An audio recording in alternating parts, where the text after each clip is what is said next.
Okay. I had to turn my mic on. That's cool. Awesome. Love it. Is this working? Hopefully this is working. Don't know why my mic was very cool. Anyway, we're gonna keep playing Disco Elysium. And I don't know how close I am to the end. I have lots of stuff to do. So I have something to do later tonight. So see how this goes. So they just told me the name of the guy. I think so. I'm gonna go try and tell it to I don't know what her name is, but just to see. Kind of curious if that will do anything or not.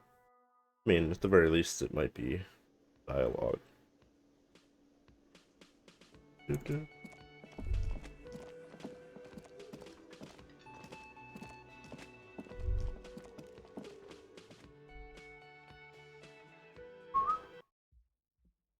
Start my screen. It did.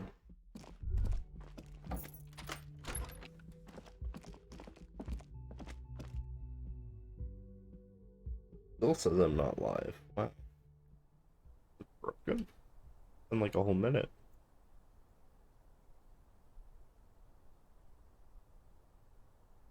No, no, no, no, no.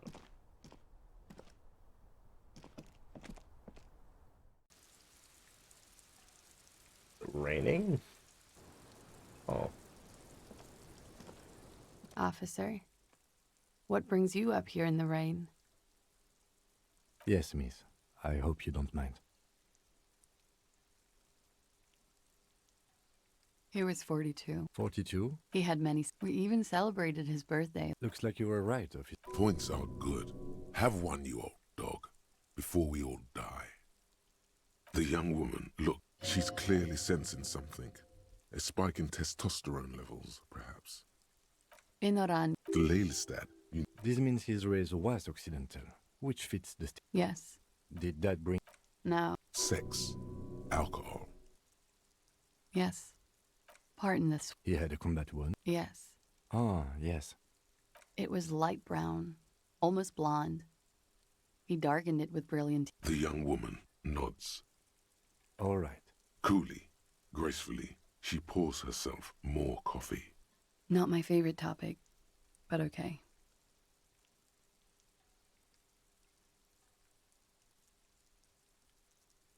We partied. A lot of partying going on. From Titus, about her and Titus's relationship. Yes. We made balloon animals, drank lemonade, inflated a bouncy castle.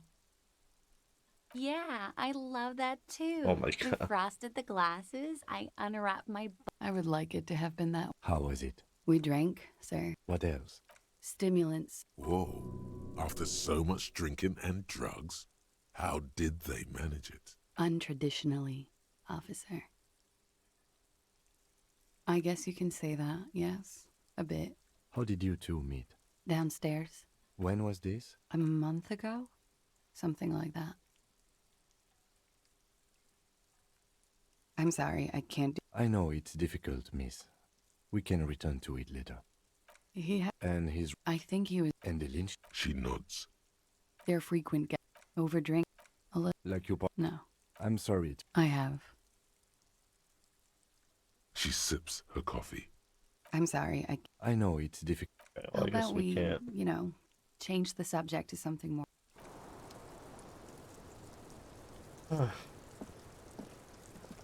The same small, heavy door. No lock in sight.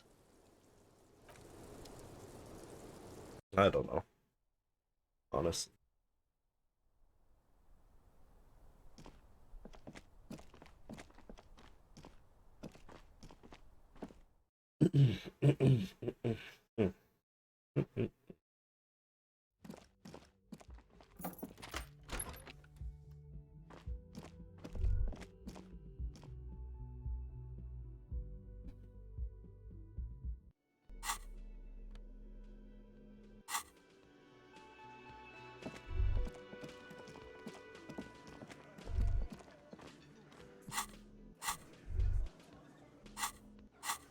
What am I doing now?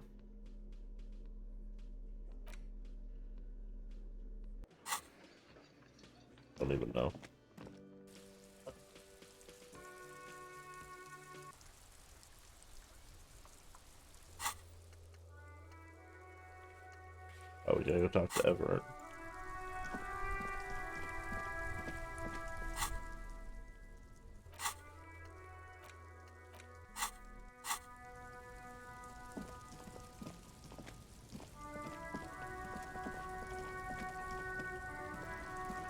Stuck in the rain in a traffic.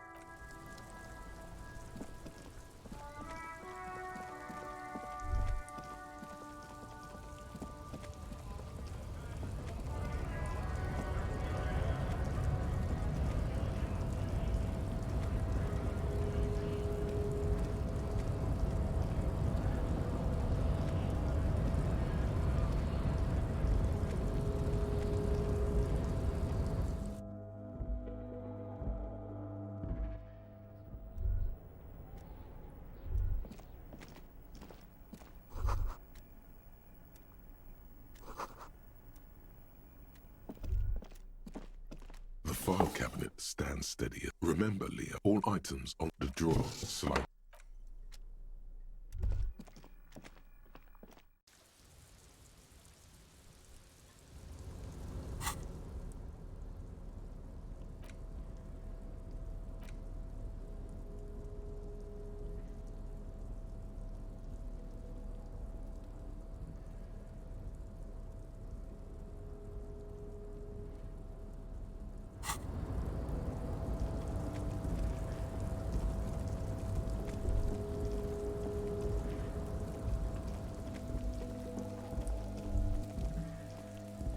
This is the night what?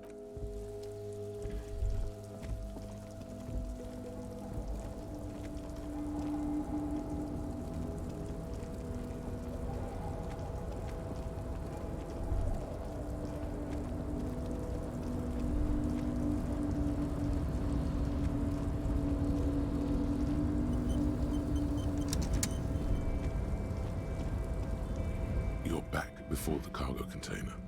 Its draw has not lessened.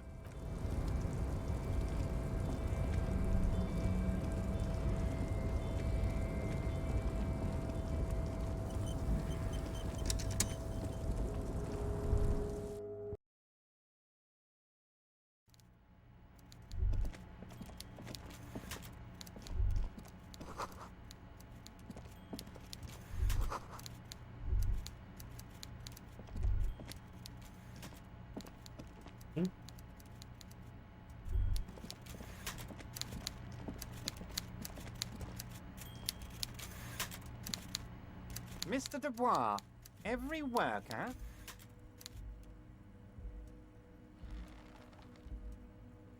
And for his fellow man. That's right, Mr. Dubois. You're turning out to be quite the individualist there. So, you had business with me? My dear Harry, there are literally millions of containers in this harbor. I couldn't possibly remember what's in all of them. Harry, you smooth-talking son of a bitch. Time is a precious resource, and I don't have enough of it to count containers with you. Smooth talking. Maybe that's the way to go about opening the container. You should at least try convincing it. What? Did I? Well done then, Harry. I like not knowing about it, and I'm sure you made the right call. I spend the whole day delegating tasks, and it's a great relief to see people taking initiative. I don't even want to know what all of that means. Brew, shady, alcohol, turned off. I'm gonna let the world surprise me. My dear Harry. I rarely do, Harry. The Golden Boy returns once more. Wonderful. Simply wonderful, Harry. Of course. I already knew this. My friend, the mailman, confirms the letter is on its way. You've done a great thing today. You've given the children of Martinez a real future, Harry, and I feel I can finally trust you now. You're in my inner circle. You too, Mr. Kitsuragi. We can talk about anything. The strike, the murder, your lost gun, nothing is off the table. See? Forging that signature really paid off. Well done, sire. By guile and deceit, you're in. Can I get my gun? Harry, I've got to be honest with you. Your gun was found 2 days ago. Withholding this information weighed heavily on me. but it had to be done. Where is An it? old woman has it, and let me tell you, Harry, word on the street is she's a character, so watch out. This must be the woman who bought the gun from Roy. The one he described as terrifying. Yes, the same one. I see you've done your research. The pawn shop made the gun easy to track. Crazy stuff, Harry. Selling your gun like that? Wild. Anyway, the neighbors of this old woman contacted my men because they trust me and the Debarders Union. Apparently, she was waving it around at the entrance to her building. Waving the gun around doesn't sound good. None of this does. As I said, she's a character. I didn't have time for details. It sounds like she's unstable, but don't worry. No one got hurt. We might be looking at someone with a medical history here. Watch out. Alright.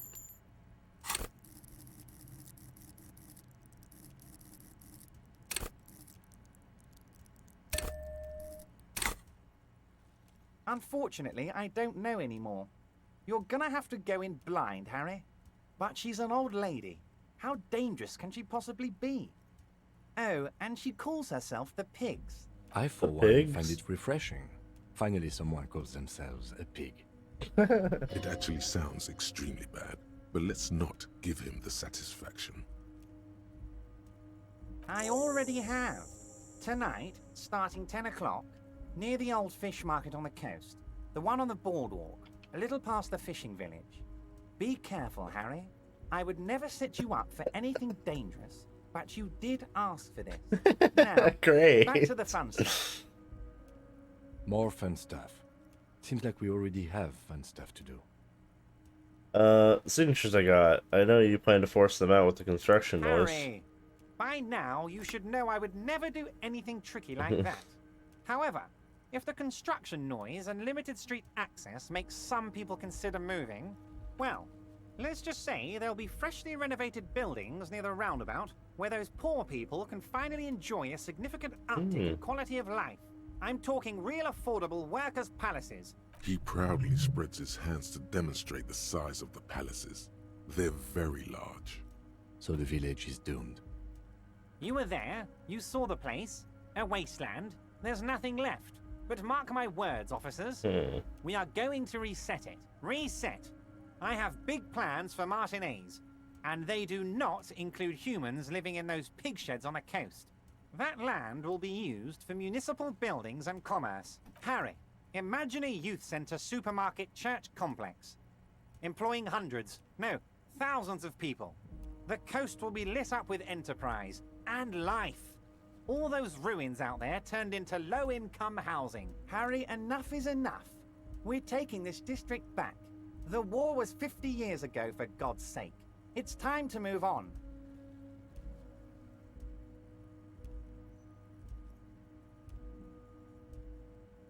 Yes, I do. I got the centre, I got room for a retail complex, and in 4 years, I'll get the church too. The wheels are already turning, Harry. The wheels of progress. This post-war limbo, I won't stand for it. There are kids practically playing with their own feces out there. It cannot go on. There is true indignation in his voice when he speaks about the state of things, and even a touch of pain. The pain is true.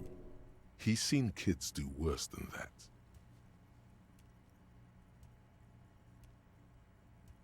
I'm not a symbolist, Harry. I'm a realist. My statue will be Martinez rebuilt. 5-story building complexes, workers on welfare, and landowners in Azon hating me. That will be my statue. And yours. We're doing this together. Damn right I am, Harry. I'm gonna make the working man as rich as she is one day. That's my job.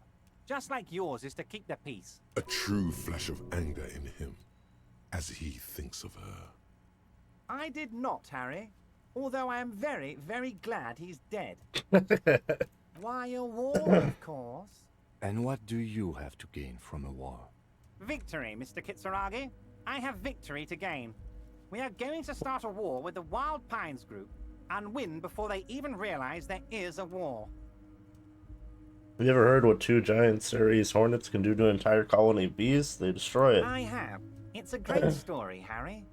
Did you also know how the bee colony kills the giant hornet? They swarm Yep. and blanket it entirely does happen. until it suffers a massive heat stroke and dies. Mm-hmm. He crosses his hands contently, thinking of the interior temperature of the wasp rising. They cook it alive in its exoskeleton. Harry, we outnumber them 1,500 to 1. And that's just Martinez. With all the unions in Revachol, and with public opinion on our side, we can hold off 2 men, or 15 men, or even 50 men.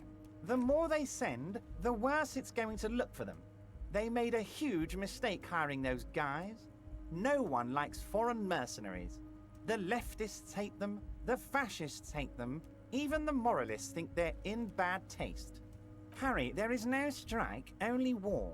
Class war. Or, in business terms, a dawn raid. Or wait. Is that when you still pay them something? Because we won't do that. We're not going to give nothing.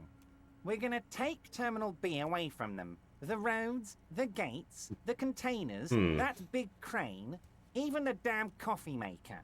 We're going to take all of it for the people, and fuck Wild Pines. The word fuck rings like a gunshot from his mouth. He doesn't swear often. So that's why you haven't let Joyce in? Yes. It's also why I let that midget Gaumont go. He's too nice. I can't put him through this. Plus, he knows how to get in here. That woman can't tell her tits from her arsehole. She has no chance. Because we're friends, Harry. Besides, it doesn't matter now. You can go tell her if you want. It won't change the course of events. We have a significant head start. It's already happening.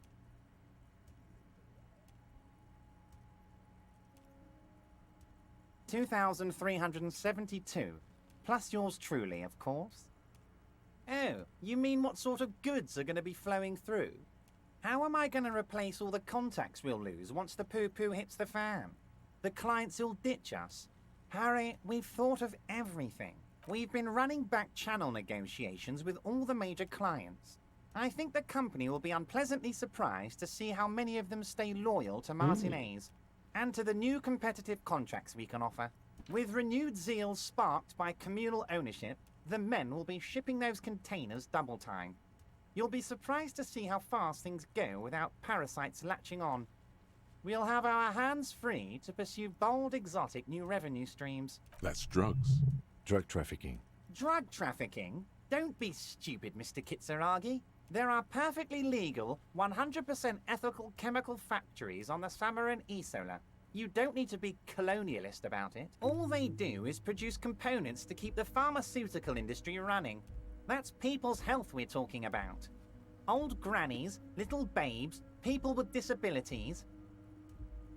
The company thinks transporting these chemicals in bulk looks bad, has bad optics, may be illegal in some countries. The Debarders Union, however, we're all about the large volume column. In bulk shipping, large volume column is a major buyer, a shark. We're gonna transport the living daylights out of those materials, Harry. So your sick kid can get his Benefed, and your wacky uncle doesn't have to come off risperidone. Benefed is a children's cold medicine, usually apricot flavored, and risperidone is used to treat severe psychosis. And the kids on the street can get speed and pyrrolidone. I'm an old-fashioned guy, Mr. Kitsuragi. I sometimes grab a beer with the boys, but I have no idea about the things you just mentioned. But if I were to supply ingredients for some sort of rainbow party, I would make sure the Union took a fantastic share. And I'd keep that stuff far away from Martinez. He's basically admitting to it.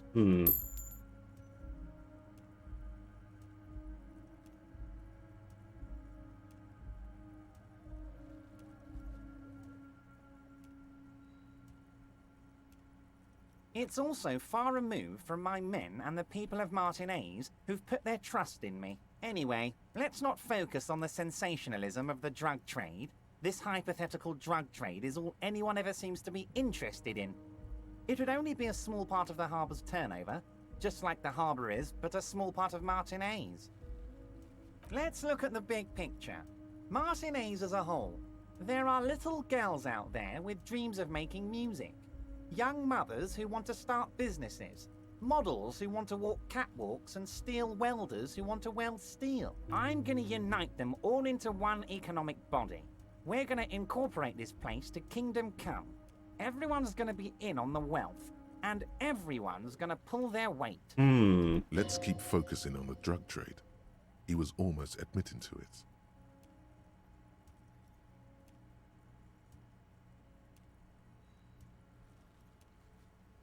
No, Harry. That's boring. All right, it's gone. The hypothetical raw materials trade is off the table. It's such a small and insignificant slice of revenue, I'm cutting it. Boys, Harry felt queasy about it. We're not doing it. Can we talk about my beautiful incorporated Martinez and its many-sided business ventures now? This bold new vision of incorporated socialism I'm offering?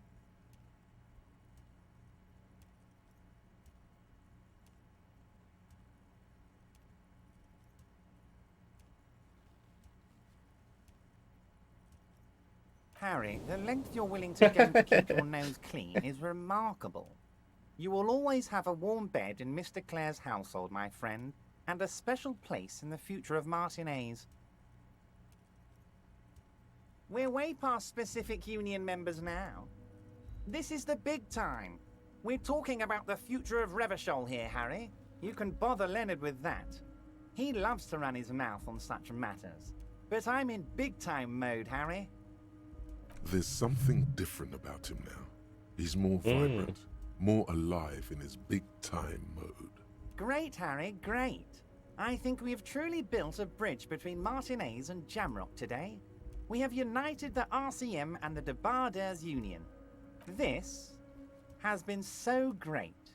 I'm sorry we don't have more fun things to do together, but if you ever feel like bouncing something off me, my door is always open. I'm always happy to educate. Very nice, Harry. Is there? See you soon, Debarder. Just kidding, but not too much. Alright.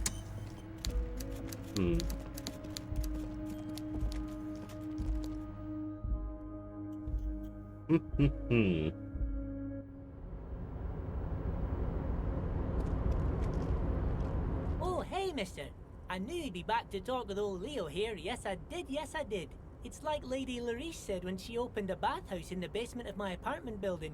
They can only get... Sure, mister. Absolutely. I'm always willing to help out nice fellows such as yourself. Mr. Evrat doesn't really want me to talk to people about union guys. But who did you want to talk about? Mr. Edgar is Mr. Evrat's brother. He looks a bit younger, he does. But a very smart fellow. Very smart fellow indeed. He's away on some union business. Not even in Revachol, they say. All kinds of places he visits. Him and his brother both do when they're on a vacation. Right now, it's Mr. Everett's turn to look after the union. But last year he spent a whole winter in South Africa. Left with the first autumn rains and didn't come back before the trees were green again. South Safari. A lot of bulk chemical manufacturing going on there. A lot of cargo shipments being made, too. He's a union man through and through. Good guy. He's very calm, laid back, doesn't do much, talks to Everett sometimes. Honestly, I don't know what he does for us, but it must be important because everybody likes him. Yes, they do. I think that's what he does. He makes everyone feel a little better. Whoa, he's really something. He doesn't talk much to me usually, but when he does, I don't really understand most of what he's saying. Actually, I don't think he would like me running my mouth about him like that. Once he said he's a dragon to this mob fellow who came picking a fight with some union men. I think he really believes Jean-Luc was a dragon because he ran right off. Another time he almost killed another guy, but I shouldn't talk about that. Oh, Titus is a longshoreman through and through. He was born on a boat, they say. His veins are probably filled with salt water, I tell you. Nice friendly sort, old Titus is. I'd best not. I mean, I could, but I don't think Mr. Everett would like it very much. You better ask him yourself, mister. The night guard, he was a peculiar fellow. Headstrong and proud. We didn't really talk all that much. He died recently. Something with his ticker. Sure, mister. What can Leo do for you?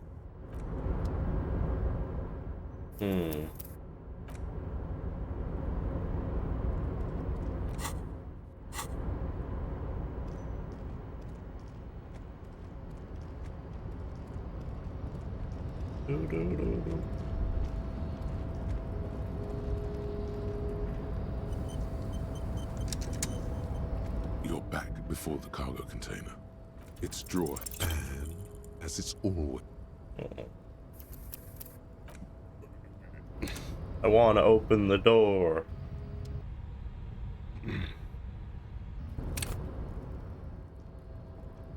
You're back before the car. No reply. The knock produces a hollow ring of metal. Doesn't sound like there's anything inside the container. And as it's all. Please, door, open.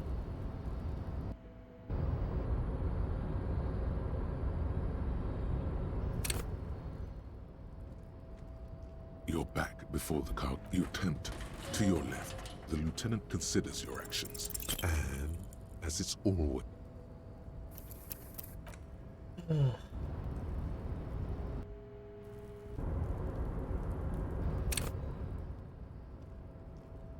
You're back before the cargo container. Despite the dirt that surrounds and trails you, a beacon of light emerges from deep within you.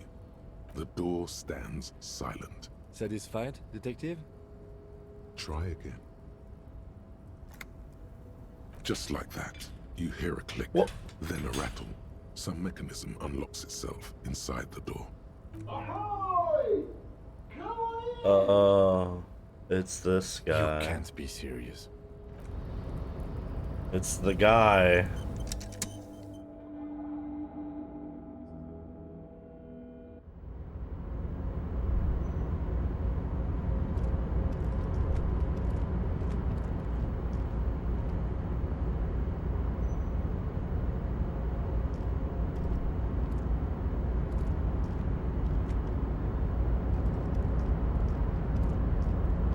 The man stands at the far end of the shipping container. It's hard to say anything more about him. You cannot make out any of his details, but you do feel the overwhelming presence of capital. The feeling causes all the hairs on your body to stand at attention, like soldiers preparing for review. Something's amiss. The light beams bend around his face and scatter in 1,000 directions. It seems the laws of physics do not apply here. They are suspended, distorted, and echo. Trying to visualize the physics at play is liable to give you an aneurysm. Don't think about it too hard. In the general stillness, only your tongue moves, flickering as you utter. Welcome. Come in. Make yourself at home. Sorry, I'm not better able to receive you. I wasn't expecting visitors today. You can't hear him exactly, yet you're able to understand every word he said. Now, what can I do for you, gentlemen? Who am I? Oh, I haven't been asked that question for such a long time. I don't meet a lot of people outside my circle these days. Anyhow, my name is Rustam Theodore, investor, license holder, and extremely high net worth individual. And you are? Mr. Theodore, I am Lieutenant Kim Kitsuragi of the RCM, and this is my partner. Pleasure to meet you, Harrier Dubois. I must admit, the name suits you very well. Oh Lord, not this again. Oh, nothing. It's just that we've got this murder to solve, and yet you go around asking everyone about money. And every time I ask, are you sure this is related to the case, you say, sure, Kim, I think it is. And yet, it never seems to get us any closer to solving the case. It's quite alright. I'm used to the question by now. To be blunt, all I did was take her fortune and invest it prudently. Believe it or not, it takes more than a bit of skill not to blow a vast fortune on sailing boats, bad choices. And lo, gotta tell you, at first, being rich is a lot of work. You've got to work hard but then, once you've reached my position, it's nearly impossible for me not. Some of my lower net worth friends say to me, but doesn't that take all the fun out of it? And I tell them, not really. Sure, and they benefit when I buy things to stimulate the economy. Do you know how many jobs it takes to build and maintain a racing yacht? Dozens, at least. Of course, in the future, it will all be automated. Every man gets what he earns. It's the height of tyranny to take that from him. It is truly. It's almost entirely carefree. It really leaves you time to better yourself spiritually. Hey, all this talk about money has made you lose the thread. What is going on with the light in this place? That's what you need to ask him about. What do you mean? Are you talking about my chin? Oh, that's what you mean. Yes, I've heard of this effect, though I've never witnessed. The Weiss-Wieserman coefficient is a ratio designed to reflect the difference in net worth between individuals. When the coefficient is close to 1, or 100%, it means one person possesses all the net worth among that group of individuals. It's been the Weiss-Wieserman coefficient for you, and this 0.9998 repeating. Among other things. But calm down. I'm but a lowly single-digit billionaire. No, not really. There are actually quite many digits. I see nothing of the sort. To be frank, all I see is a gentleman who's unusually well dressed for Martinez, in a cargo container, which I admit. Yes, I imagine that does look strange to you. My container traveling. This is a great way to get around. It's fun, it's safe. By the way, let me now ask you a question. In the very, very early days of colonizing this archipelago, the kingdom of Surens, a precursor of a modern Sur-le-Clay, used to own the city of Revachol, an obscure detail in the bigger picture. Ah, a fellow history buff. It's a shame I can't get out and explore myself. One of the downsides of being an extremely high net worth individual is that mobs of low net worth individuals are constantly banding together to ask for money. There simply aren't enough hours a day to hand out all the handouts. It's like feeding seagulls. That spending money is a matter of desire. I'm sure you agree. I don't have the desire for spending it like that. Smart, you know? Luxury yachts, high-fidelity portable radio systems, fail-proof outerwear, and so on. It just gets up. Don't get me wrong. They're nice things. He speaks from the heart. He has very different problems compared to low net worth individuals. So What? No, I did not say. Could you please stop asking everyone for money? It does not reflect well on the RCM, and to be perfectly frank, we can't afford to look worse than we already do. It's perfectly alright. Based on your appearance, I can tell I'm dealing with a smart man. Oh my As god. you may know, us high net worth What happened to my individuals money? have a lot of cash on hand. Investments and liquidity are enemies of one another. I think I only have coins for coffee machines. Here is 3 real. How much can you get for this? You're welcome. You know, maybe you can make that money grow. Come up with an investment plan. How's that sound? if business planning were really your strong suit, you probably wouldn't be a cop. He should what? The volunteer police force. And why would I do that? Just a minute. The RCM has its difficulties, but generally speaking... You know, that's exactly what I've heard. From what I understand, the RCM as currently constituted is essentially a lost cause. Still, the idea of a privatized police force is extremely forward-thinking. You could even say it's ultra liberal. Tell me, if you could... Bigger guns. Large caliber motherfuckers that leave exit wounds the size of grapefruits. The latest technological wonders. Take care of the people who protect the people.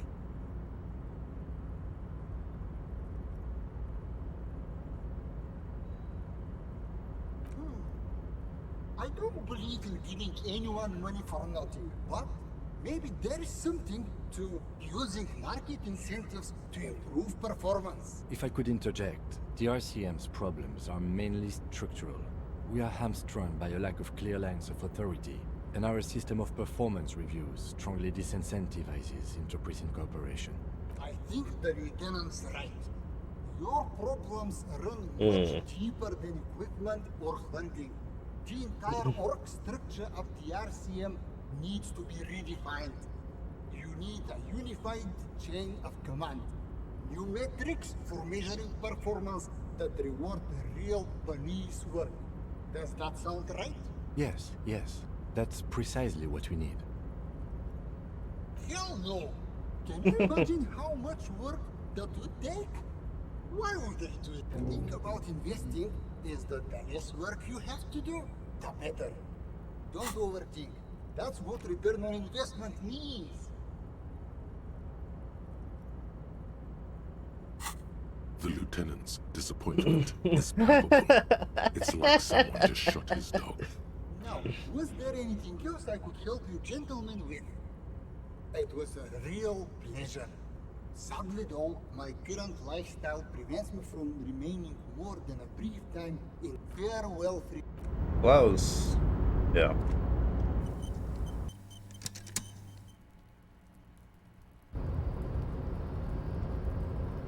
Oh, we're just being near him, like, was, like, fucking up my money. Amazing. Well, see you later. Getting out of here. A rust in control. Crane does not. No screech of metal.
Your race descent has only one.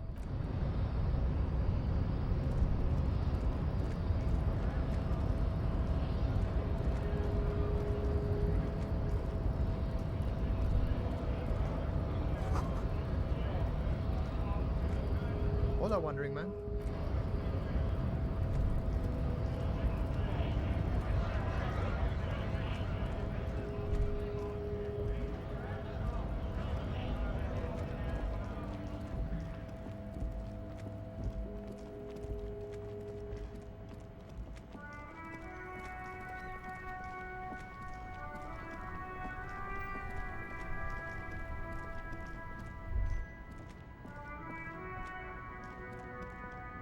Everything's still cool here, officer.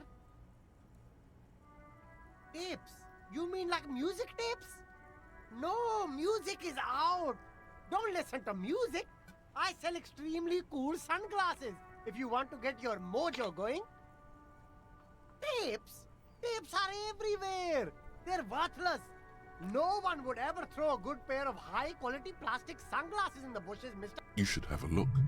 It's better than nothing. No need to dress this. Oh, okay. Are you trying? Sorry, detective.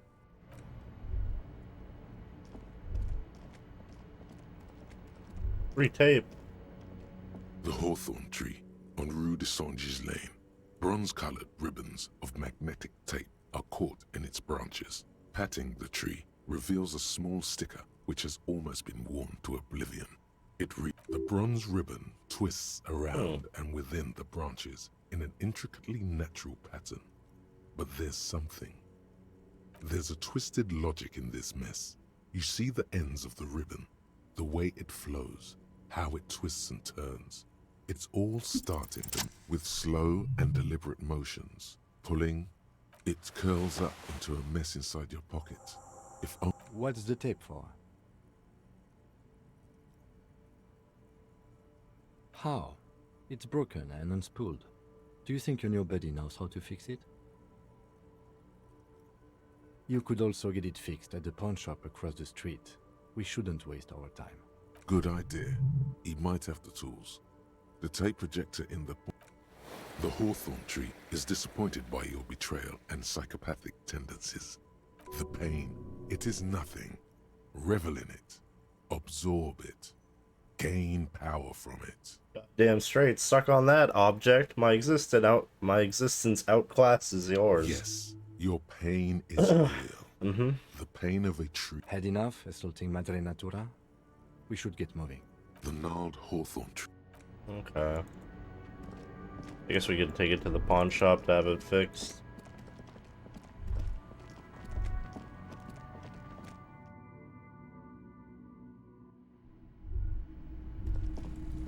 You see rows of toy soldiers.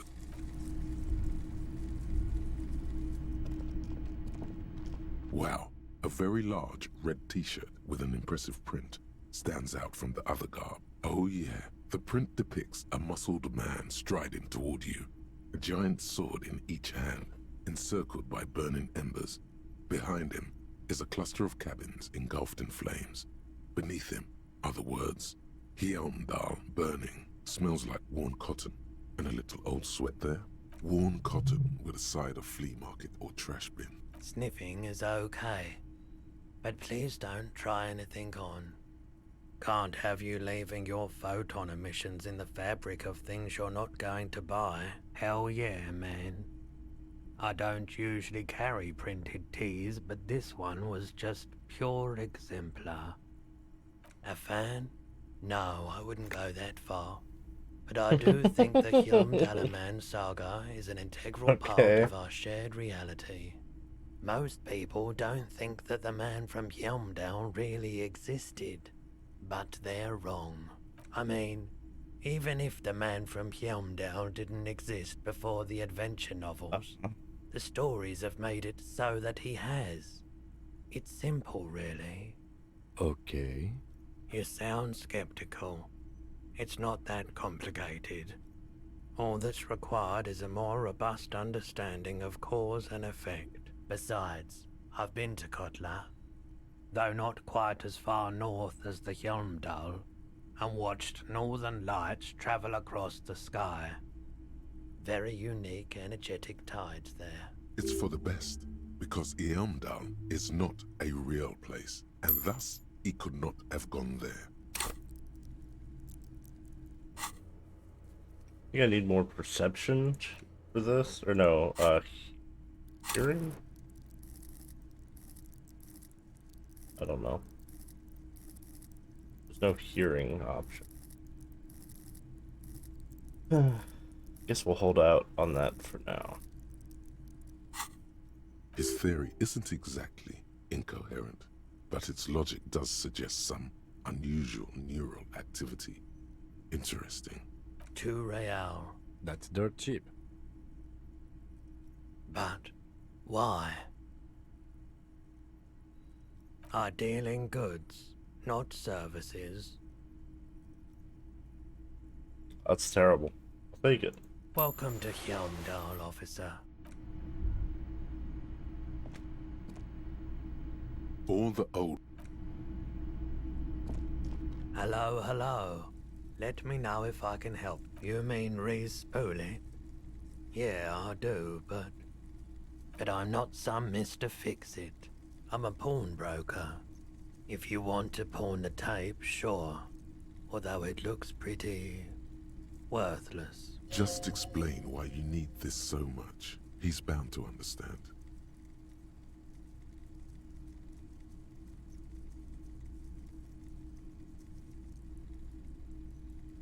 Huh? What do you mean? Yes, what about it? Is it any good? The music, I mean.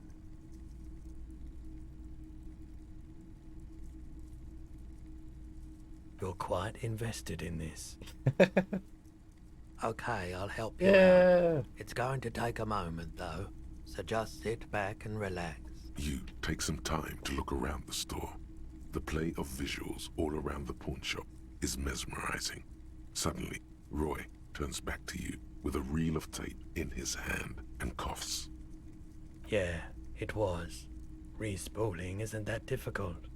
Although I had to mend the tape in a few places. Anyhow, it's yours now. Yeah, my pleasure. Thank you.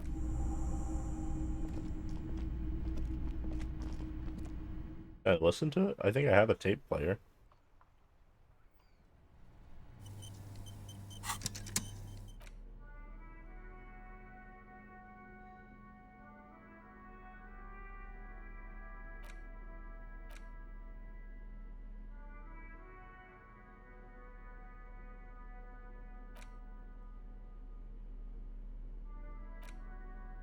The porter reel is just what you needed. The reels attach to the apparatus with... I can't. The porter reel is you push. The harbor. That's the son of a... The lieutenant. I think we've got a few...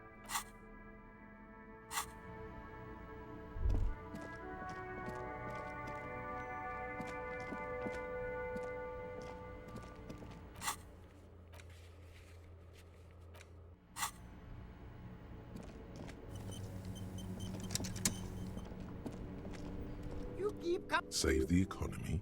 That's... Gotta prepare for spring. Haven't you heard, officer? We've got to be economically conscious. Recycle your cash, keep it in circulation. Very cool. Haven't you heard? Look around, officer. You see all these... Is this really the economy we want to leave to our children?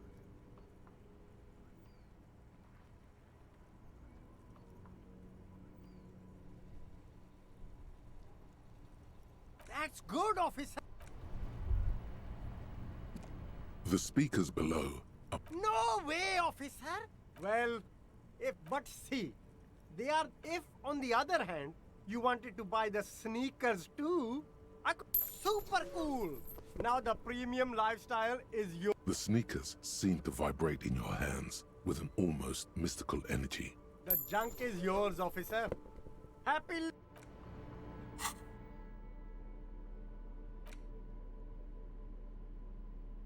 Oh wow, those are really good.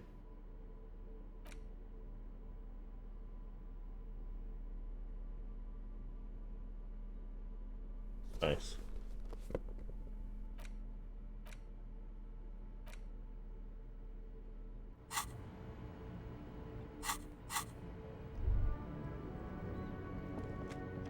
The shine on these sunglasses lasts a lifetime, officer. 100% guaranteed. Abort. Damn, officer! They're perfect for... It's going to... No, you are definite... No, I can't. We can't walk around with you looking like this. Okay, fine. Go ahead. The lieutenant's reverse psychology for Betty doesn't work on you. If you want to look like a mega-secret midlife crisis, that's your choice. Sporty and practical, officer. A man who knows a good starter pair, officer. The shine on These are all...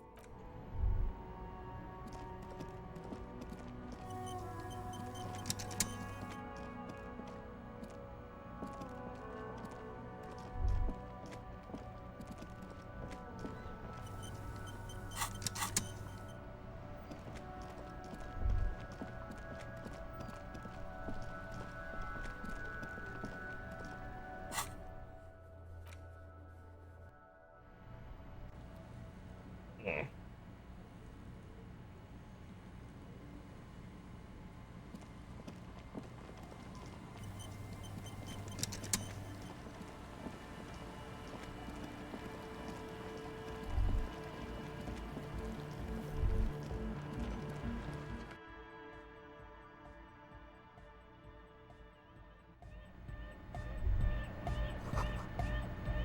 large-headed youth. Incremental progress!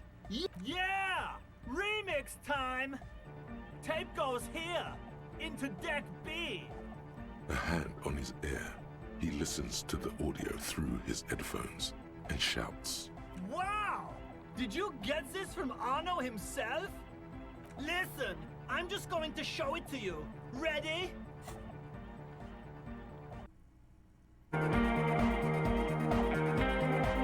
Well, that's better.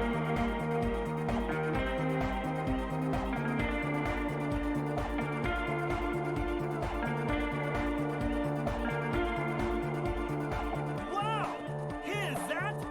The signs match perfectly! Now, if only we had the beat for the full assault, it would be unbelievably hyper! Intriguing. The way I see it, Van Eyck based his remix on some famous original piece, like a folk song, something local. Seems you found an initial part with the main melody. I think it's just happenstance. Chaos in action. Contingencies of our limited existence. That and Egghead's fantastic talent. Noid's right. Egghead's technical talent is the key.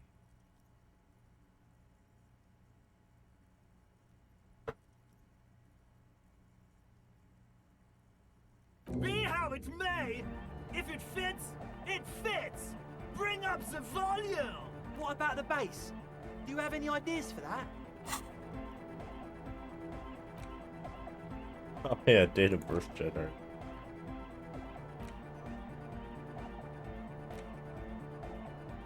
+1 interphasing. Yeah, I remember. You said it needs more bass. Yo, the warrior! The warrior of dance music! Don't be too hard on yourself if you don't figure it out. I think the jam's already pretty ultra. But it could be hyper hardcore! Hi again. So, how things go? Yes. What? It does, doesn't it? Told you we have a smell problem.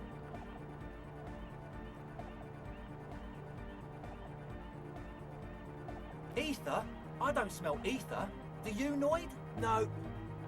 He sniffs the air, then shrugs. A shrug is good enough for us.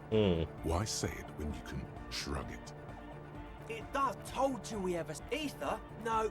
He sniffs the air. A shrug is good enough. He nods, enthusiastic. Goodbye, officer. Huh?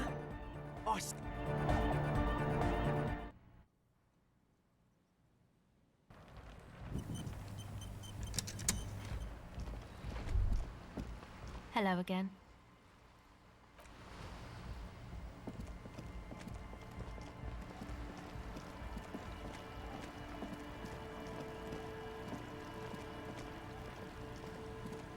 I wonder where I get the third tape from.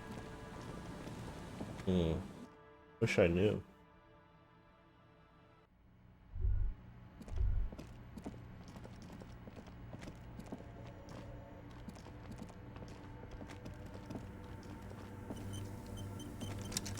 Yes, what is it? Still nothing. God damn it. Ah! Ah!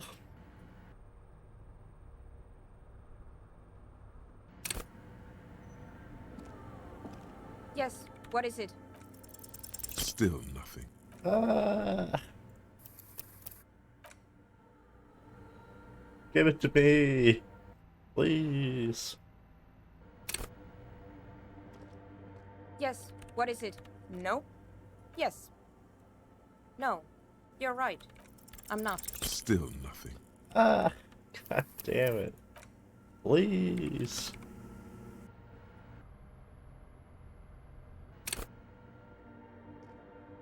Yes, what is it? Everything disappears. You are draped in silence like a drowning man staring into his puny little headspace. And then the pressure changes. It feels like flying on an aerostatic, or when your ears pop, or like a subtle difference in the atmosphere, a weather change hanging in the air. What if the sound you're looking for is too low for you to hear it? A better sound system? Alright, but Where would we get one? Suddenly, a rhythmic beat permeates the wall, causing a small patch of decorative stucco to crumble onto the wooden floor. They should really allocate some renovation funds to this place. No. What they really should do is shut down the disco men for disturbing neighborhood peace. You mean the speed freaks? Of course, the speed freaks. They have a fantastic sound system. And you think they would help me? I guess I could live through a week or two of peaceful coexistence. Sure, let me know how it goes.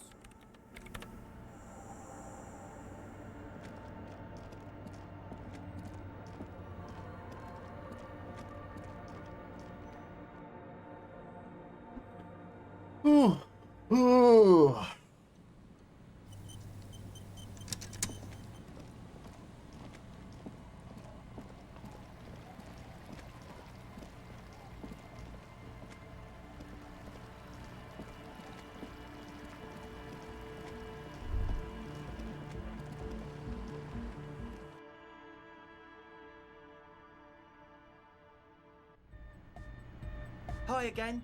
So, how are things going? Yes? What's the deal? We are grateful, Cotman. You're an augury of a new era of a Nordic dance music. That's fine. We can manage. And you're still sure about keeping our little side business, right? Fine. We can make do. It's going to take us a bit to move our stuff inside. A couple of hours, maybe. Come check back later. Let's get moving.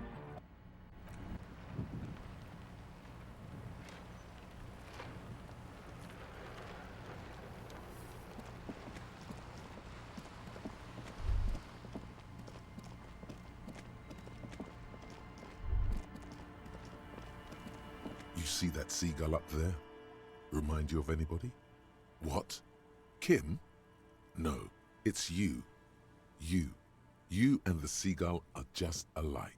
Think about the seagull's story. It's one of endurance and adaptation.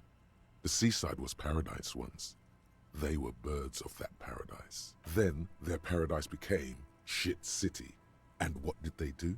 They became urban survivors, eating burgers out of trash cans, killing and eating pigeons. No time for that sentimental bullshit. They're hustlers, getting shit done. They're one pair of track pants away from gangsters, just like you. You have. The body remembers. Own it. Steal hot dogs, shit in the sand, whatever it takes to keep going. Thanks.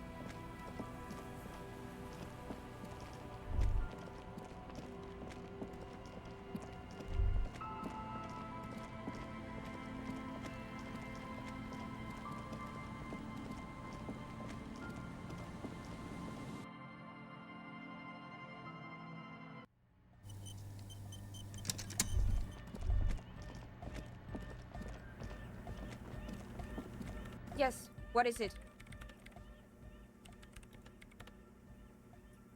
What? What did you say? I can't hear you! The music is too loud! Oh, the project! It's not going well! There's that guy! I need him to plug a 3.5 cable into the auxiliary input so that I can route the audio signal through the mixer into the speakers. He doesn't listen to me! He only ever seems to care about hardcore and yekukata! A place to be, a pair. Thanks! Let me know how it goes! It's true. The drug fiends have made themselves quite comfortable. This project is immensely important to... If you're desperate for collaborators now... Denarian Church! The place to be! Make some noise, my church people! He stands on stage, behind a table. The other real deck is empty. Cables run hither and thither. On one side you see an auxiliary line in, with the number 4.5 written. Yeah! Back on the case! No disgrace! Bring it down to party play! The first page of the second chapter! Could it be? Maybe for him, you only have a chapter or two left in you. Last of the penultimate, more like. To the Mega! Yeah! I can route it through auxiliary! What kind of a cable does she use? Oh, she uses 3.5. Yeah. The auxiliary lining is 4.5 millimeter. These two don't mix. Oh no, we're going to be in this church forever. Don't worry, I have an adapter for it right here. Hang on, this is a 4.5. We're all good, people! Whoa, thank God. Adapters noticeably degrade the sound quality. Great! Someone got through to him. Okay, let's get it all set up. Can we turn the music off, please? Everybody! Everybody! Don't panic! I'm going to turn off the on for just a sec. For a special scheduled event. The on will be back, but we're doing something else for one moment. All right, go tell her that Egghead is ready to rave to her tunes. Talk to everyone else first, I guess. Yeah, it's all set up, man. Can you already imagine 1,000 people in here? 10,000! Ecstatic vibrations, totally transcendent. And I've finished setting up the new compressor too. Now the only thing left to do is the name of the club. Will you do the honors, detective?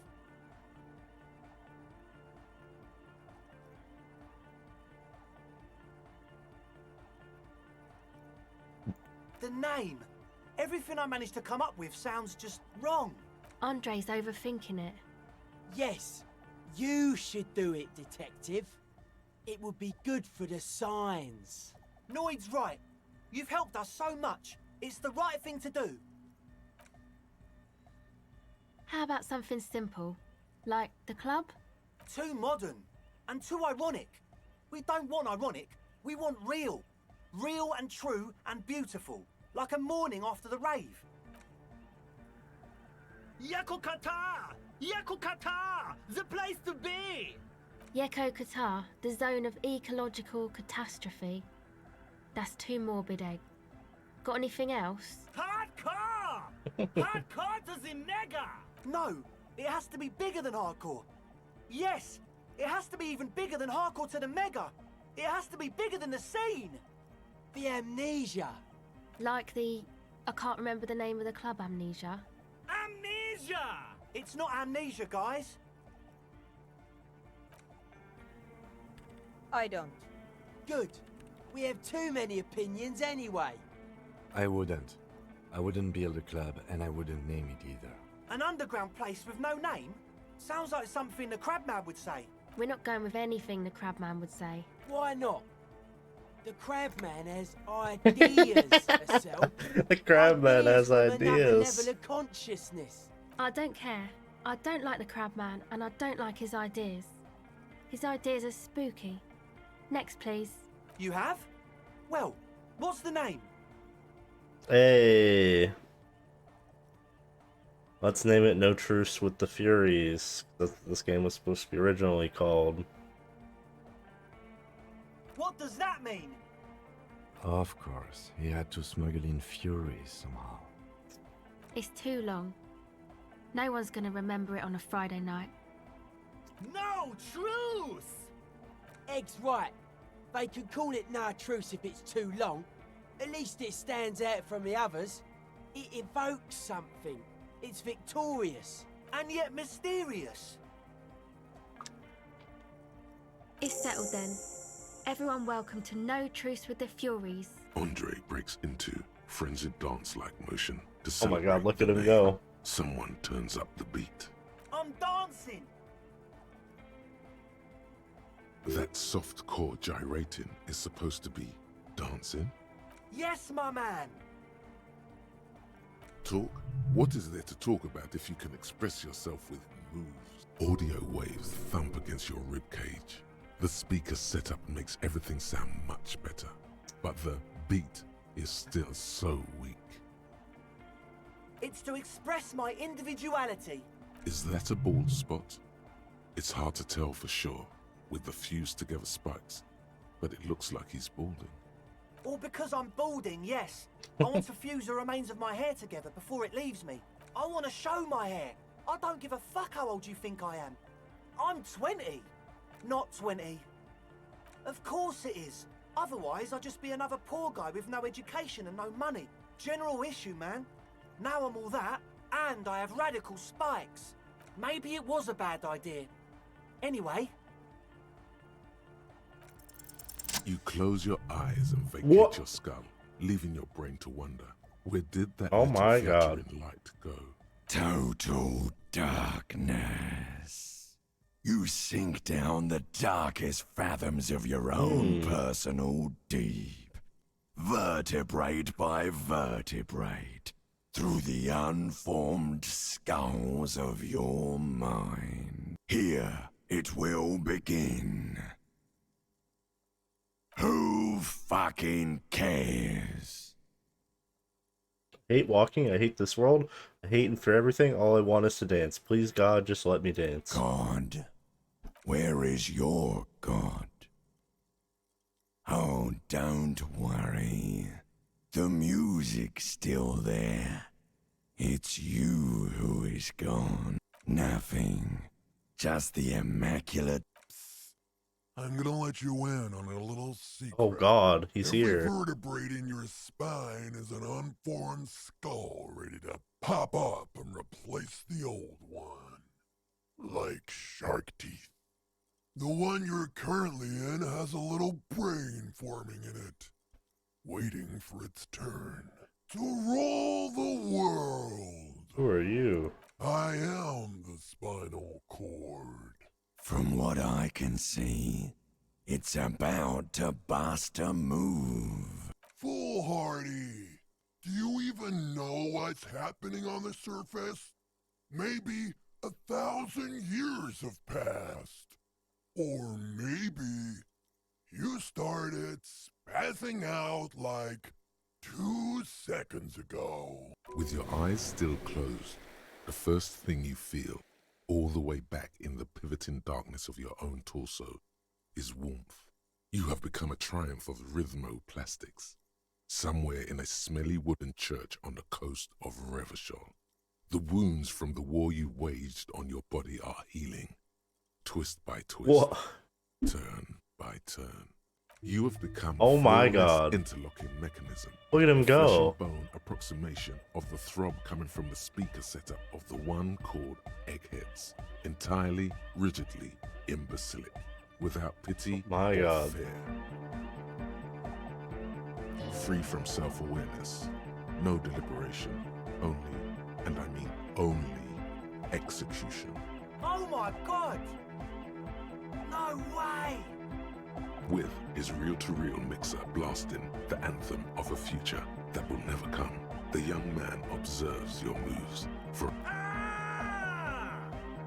He throws a screwdriver and a bunch of drill chucks into the corner and explodes into dance. What he lacks in sharpness, he more than makes up for in violent enthusiasm.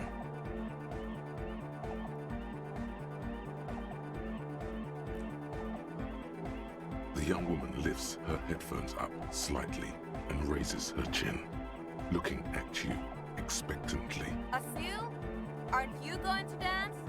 No, recording. The lead programmer throws the other young woman a knowing glance before turning her attention back to her own work. She's still at her mainframe, pressing buttons, reading printouts, but she started nodding her head along to the music. The young man immediately oh my God, look at him go. Down, then assumes the same dance pattern, embellishing it with some sort of waving motion. What's going on here? Delinquents. This is clearly a Code 31 emergency. The lieutenant squeezes the bridge of his nose. The lights reflect off his glasses. He's obviously having trouble adjusting to this new reality. A Code 31 emergency? Really?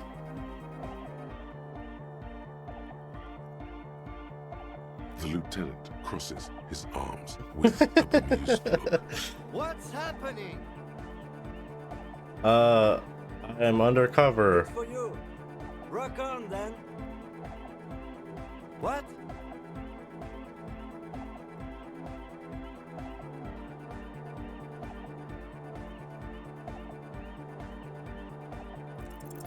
Who's the one? Oh! Oh shit! I'm only gonna pull rank on you one time, and that time is now. Are you kidding me? I assure you I am not. Now get your groove on, Lieutenant. Get your goddamn groove on, boogie woogie. Sheesh, okay. Okay, you psychopath. I see what you're doing there. It's jacked up footwork, plus is that Ubi folk dancing? Nah, it's not Ubi folk. It's hardcore. Yeah, whatever.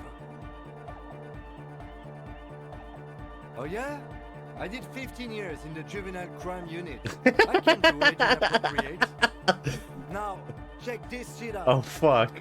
The lieutenant begins to heel kick the church floor with such intensity, it's reasonable to fear he'll kick a hole right through it, causing the floor to crack and the pillars to collapse. That is bringing terrible. The church roof down Oh my god. on all of you. This is amazing. The dynamic motion of your flailing body is bordering on the extreme. You're going off the charts. Here we go again. Hardcore fills the air. The sound above my hair. The what now? The sound above your what? Above my hair, man. Okay, this is too imbecilic. Excuse me. Oh, he gave up. You might be imagining it, but it feels like Egghead turned the volume down. Such is his respect. Man! Now, man! Now imagine if we could do that, right? But with like 1,000 people. End of human development. Mission complete. I would. You're absolutely beat. Muscles relaxed and feet like noodles underneath. Goodbye, officer. That's great. She's whistling a melody, her trusty contact mic attached to a wooden pulpit. At the sound of your footsteps, Hey there. I've been recording some new audio from all these beams and rafters. The sounds travelling through the wood are pretty cool. Creaks and stuff. Like you're underwater, you know? But like, underwater inside a tree. And no, it's got nothing to do with Contact Mike. The Contact Mike is... No. I actually wanted to thank you for getting me and my friends in here. And we even found some new associates, such as they are. Good, I think. Noid is getting a read on the place. I think he finds the carpentry very impressive. Andre's been setting up the compressor and dancing. Egghead's been keeping the party up. He's got the stage under control. Sauna, the programmer, she's doing whatever she does behind that radio computer of hers. She doesn't talk to us much, and the crabman hasn't shown himself, thank God. Sure, you helped us out. I can repay the favour. What do you want to know?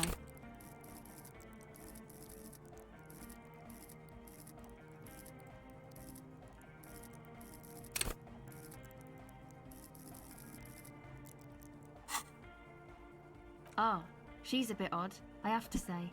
Doesn't talk much. I'm not really sure how to vibe with her, you know? Seems like she's not in a very good mood most of the time. But earlier today, she told me about Welkins. And she seemed oddly happy, like she had some idea with those little creatures. Some artistic idea. I didn't really listen, I was busy with my mic. Oh, the crab man.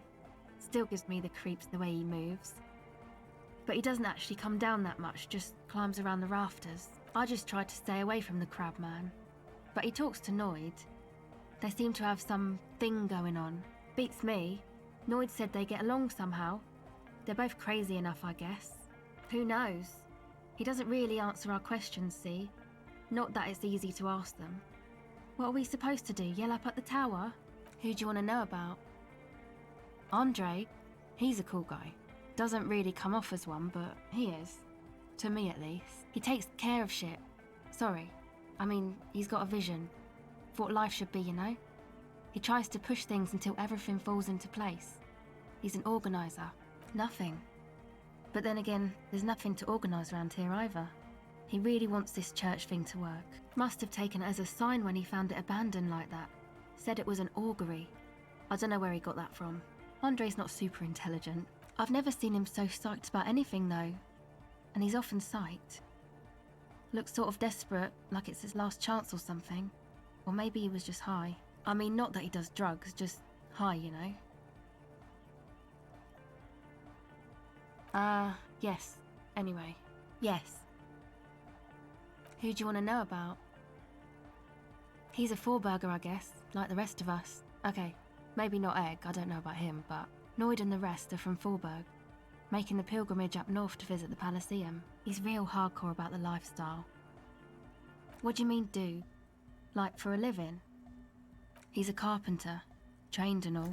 Oh. He's very good, he just Weird. doesn't have the mindset to work like that, in a shop somewhere. He abides by the hardcore, sir.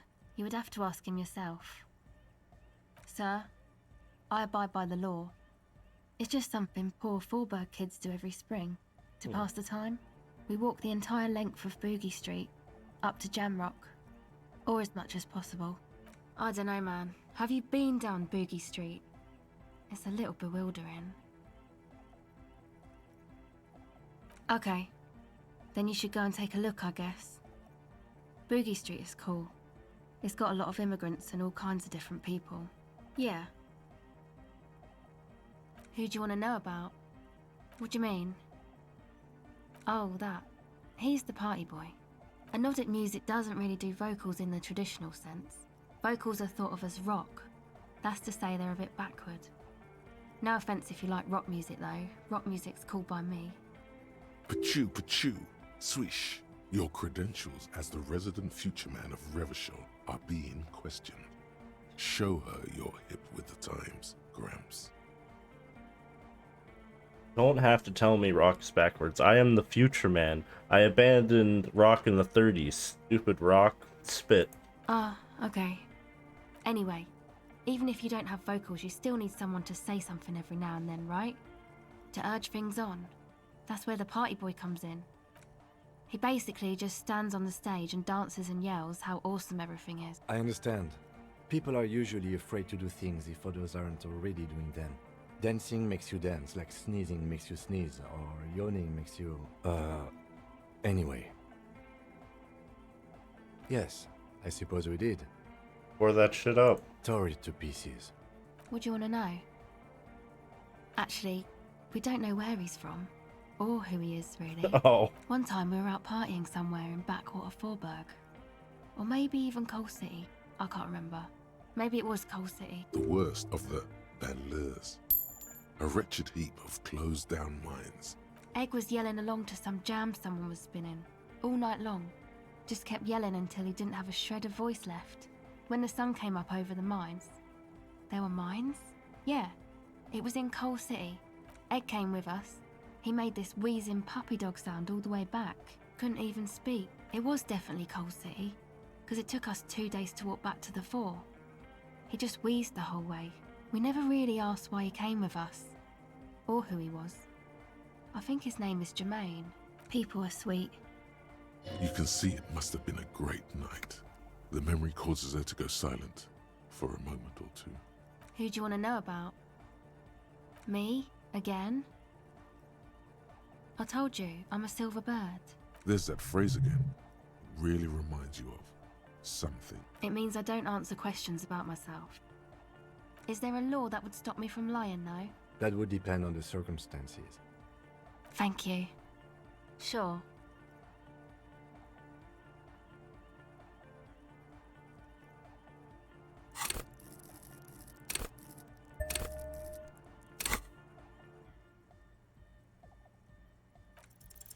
The silver bird has already flown away. I will catch it later. The device feels light, an angular omic. You got us in, cop. I can't believe you got us in. With wonder in his sharp eyes. Between you and me, I don't know if you've noticed this about me. I'm a little suspicious of authority. Really? You really came through for the hardcore underground. Yes, you really came through for the hardcore underground. How come? The would-be leader is cutting some futuristic shapes on the floor, sweating profusely. A cell using her contact mic to listen to a tree underwater. The one with the large head is blasting the dance track on repeat, while the stained glass window behind him is rattling from the base. Sire, the tent. 'Twas a security risk. And in here, sanctuary. 'Twas only noble of you.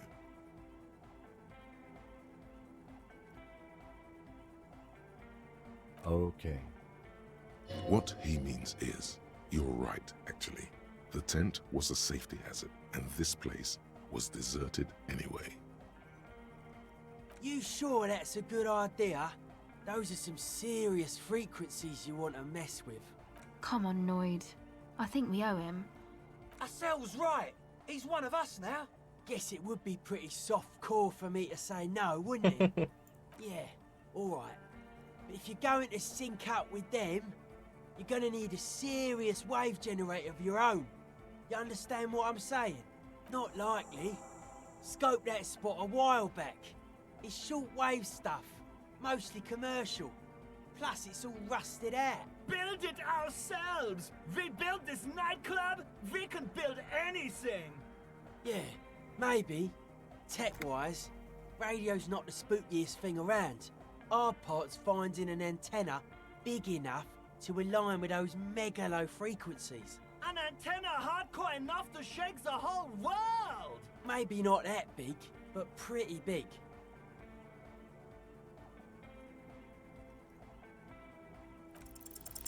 This is easy.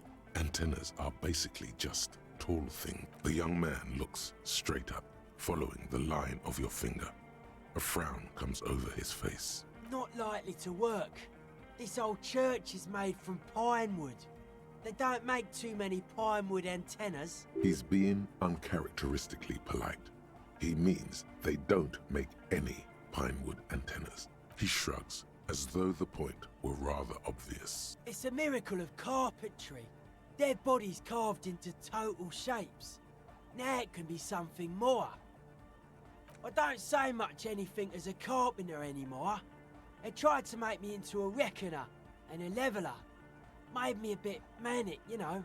I regret the time I dedicated to that profession and that worker collective. I say things more as a member of the hardcore side dance community these days. Why?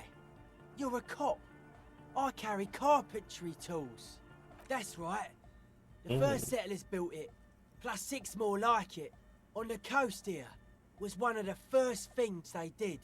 Must have been really scared of something, but I understand. Alone on an uninhabited archipelago, forced to face themselves and nature. Pre-industrial quantities of solitude. The sea, perhaps something more fundamental. I would want to build a safe place for I'm gonna myself go and my own as well. do my laundry. I'll be right back.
Oh. That was a close one. My niece was chasing me down. She almost got me. A couple more seconds and I would have been done for. A cop who's into building critique. Okay then, this is folk DeLoreanism, lawmongerer. It's a subset of early DeLorean architecture. What does that mean?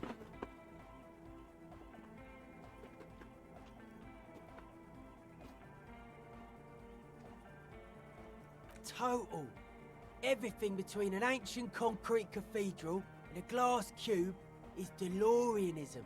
This is just an homespun version of it. Folksy stuff. Early mass production.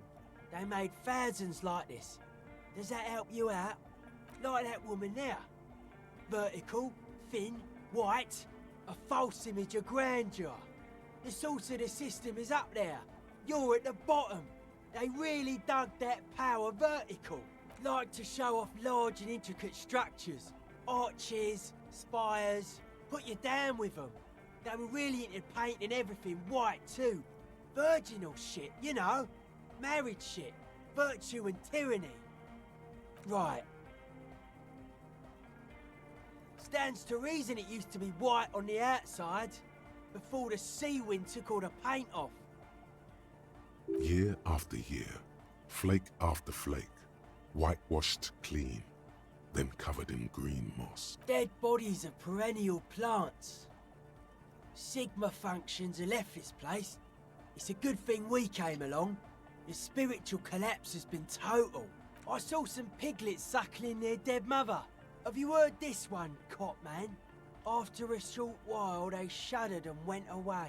They had sensed that she could no longer see them, and that she wasn't like them anymore.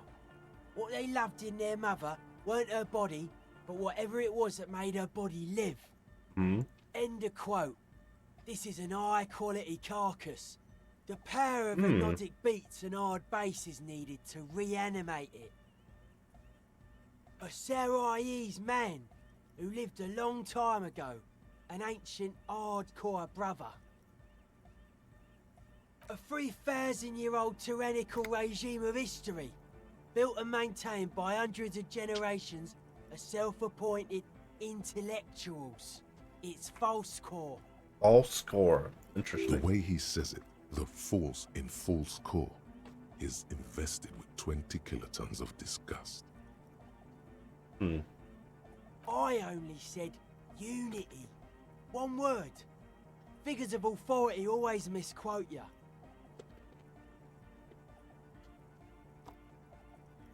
Andre doesn't care about the Ecclesiastes. He just wants the operation to run smoothly. And Egg is a demi-beast. You shouldn't listen to what people say. You should listen to what they are.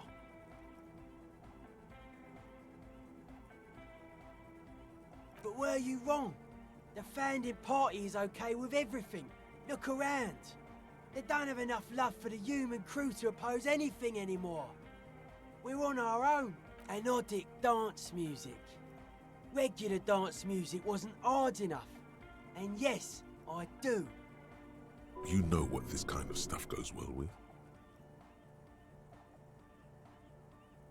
Your pleasure response was more like, just wondering if he has any. I don't. Fuck her giving me the evil eye. You defend her, law minion. Law minion. She was a mass murderer. That's true. What's up with that? Well, you know. Mellow, man, mellow. No one's a mass murderer. This is a house of love. Mass murder on the floor. Humanism leads to eating sugar and pigs. Humanism was invented to mass-produce billions of humans. Billions of humans can mass-produce hundreds of billions of pigs. She liked games. Her legacy, the thing we live in, isn't real life. It's a strategy for some kind of victory against a long-dead opponent. But, yo, I'm only annoyed. What do I know?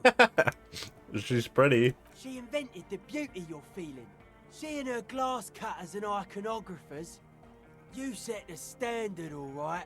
Then you meet it. It's effective like that, but it is also very soft of core. That so-called beauty of hers. You may be onto something, Copper Man. She's got those mass murdering hips. Mass murdering hips. Oh. No one says Arno van Eyck is a mass murderer. The Anodic pioneer Rietveld is not a mass murderer. He is not accused of mass murder. Likewise, no one says Jermaine Egghead or Andre are mass murderers. You can live entirely outside that suspicion. Billions of people go about not being guilty of mass murder. There is. She is a party repellent and must be taken down before we can begin partying in here. No, that's not it. It's something more. Something closer to your skin. The speed freak looks the same way. It is dark there in the back of the church. For a moment, The world spirit does not have a body. It has organs. Hardcore is an organ of the world spirit. This Arno van Eyck track is an organ. The carpentry and glass cutting that built this house are also organs. She's a thief, if you ask me. An organ thief. All innocences are. I like this question, Cop Man. She did not live the life of a human. She lived like someone who's playing a game. The life of an operator. That's not the life that humans live. She was adored. Humans aren't. I don't know about you, but they hate me. And they do not think I'm innocent or some shit like that. Well, they loved her. They put all their love in her and forgot all about the rest of us. what a strange choice of words. Caustic, overflowing with negativity. That can't be healthy. What's happening here? Why do you keep coming back to this window? I don't know. Well, you shouldn't. You shouldn't come back to this anymore. Stop talking about it, please. The mass murderer? Why? Okay. Odd to say, Cop Man. Signs in here are distinctly wild. Gonna take a while before everything's properly synced. I did get to talk to the Crabman though. Anyway, he's been giving me kind of a psychic rundown of this place.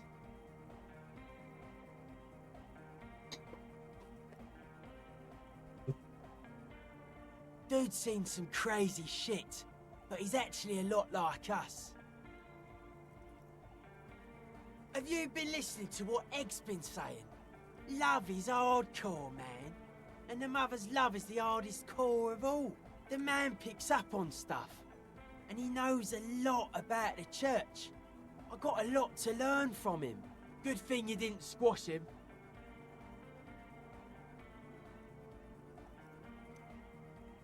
Dead body? Sure. The Crabman's been lurking here for a while. He's experienced things. Things that give off bad signs. As far as we can tell, the Ubies built this place about 320 years ago as a sarcophagus. Not like a literal sarcophagus. I'm just being metaphorical. Encasement, confinement, of something they were afraid of. Something new and unheard of on the Isla.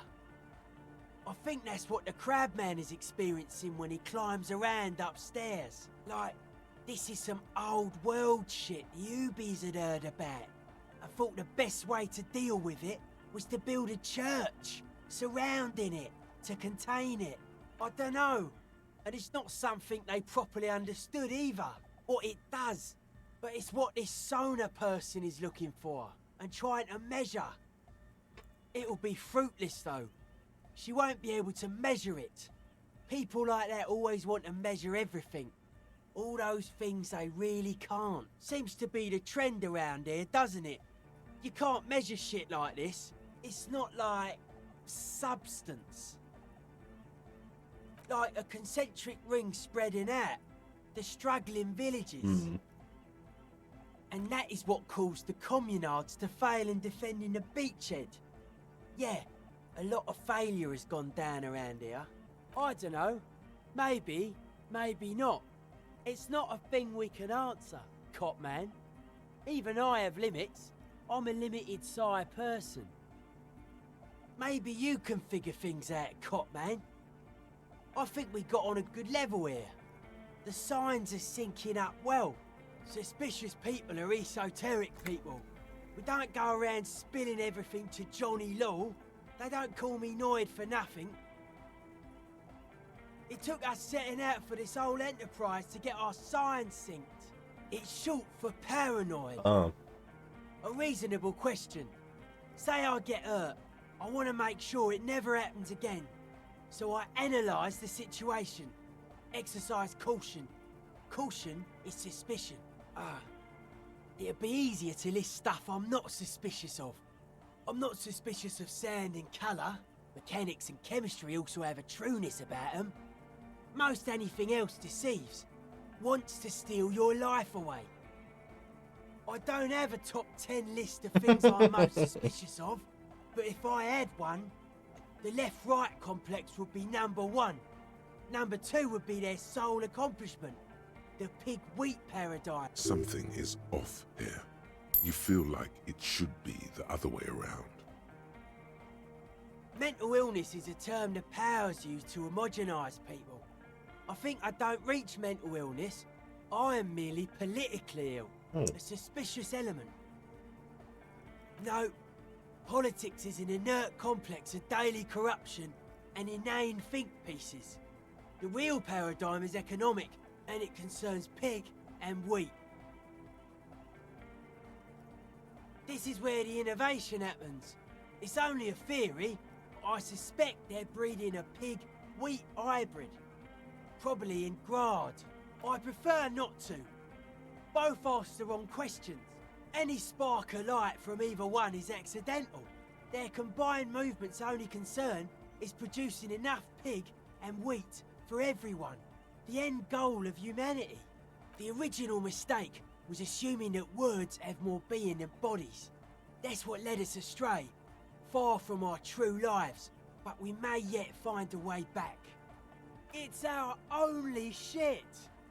We should make better use of not being animals, or cereal grain, ourselves.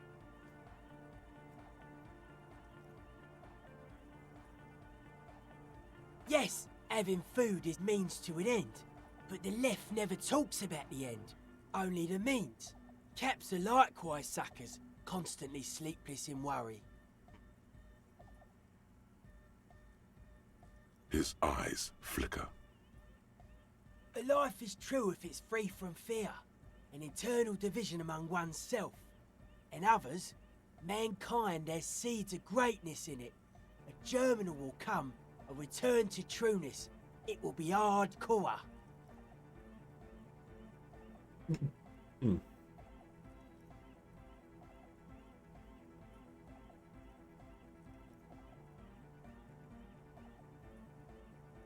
Beats and bright lights to shatter falsehoods.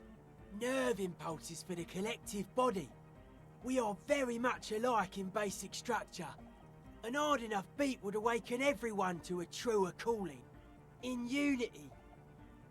Just like that. The speed freak is right in your face. His eyes burning. His comrades look on worriedly. The young man is dead serious about this. Rejection of the right-left axis. Emphasis on unity. Appreciation of some primordial mode of being. What does that remind you of? Nationalism, militarism, racism, an emphasis on a leader character are totally absent in hardcore. He picks up a wrench and scratches his head with it, unaroused by fascism. Many non-Occidental cultures share a beat at their art. Thus, they are closer to true hardcore life. There's just never been enough of them, and they had to rely on some extremely basic percussion. Utmost dedication, thoughts from the spinal cord, is a potent superlative as well. The term also signifies certain varieties of pornography that depict penetration, just so you know. Egghead usually has a better concept of the hardcore. He just really likes saying hardcore. Hardcore! That's a pretty hardcore coincidence, don't you think? Yeah! Oh yeah, sure thing. They're hardcore. You know what I think? I think man, woman, and child are arbitrary divisions which serve to bind humanity to serfdom. They're just clothes. It's just a style, you know, normal hard style. Anyone can wear it. Aggressive, monotonous, but also somehow sacrum, primitive, yet futuristic, like a machine man. Nothing exists but the here and now. All are one purpose. All you've managed is a list. The parts don't form a whole. Alright. Let's try it. Yes, what is it? Okay, but think you can ask him to turn the volume down a bit? Just in case. Maximum! Maximum is the only way! I know it is, but could you please turn it down just this instance? Just this one time? Maximum is not the only way. Pump it to the brick! Pump it to the hard master! There's no other way! Glue style! Glue style? Okay, there literally is no other way. The mixing desk is glued to maximum. See? He pumps it to the hard master. It's hopeless. Of course it is. Yeah! Permanent enlightenment! Ray of sound! Never mind then. Let's get on with our project. I'm going to unmute the speakers on a count of 5. Everyone ready? Egghead pumps his hand up in the air, waiting for the beat to drop. Born ready. Ready. I'm ready if you two are detectives. The lieutenant nods stoically. Not so stoically, his hand moves to the gun holster. There's tightness in your chest. Anxiety. What? No, we should definitely do this. Oh. I am going to do this. Ready? Great. Let's do it. What could possibly go wrong? 5, 4. I'm a little bit afraid now.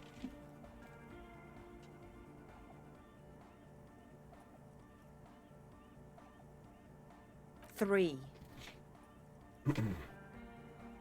2, 1. You disengaged. No wind outside, no waves, no floorboards creaking. Total, continuous silence. This is unnatural. The woman looks around. In the silence, you see dust move on the floorboards. The driver of the speaker vibrates in the air and then stops. Plasterwork begins to crumble down the walls. In the silence, a low hum starts creeping up your spine.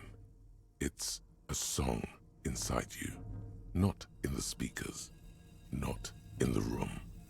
A great bass sigh in the basement of your mind. Slowly, it builds until the air around you starts to vibrate.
the game break?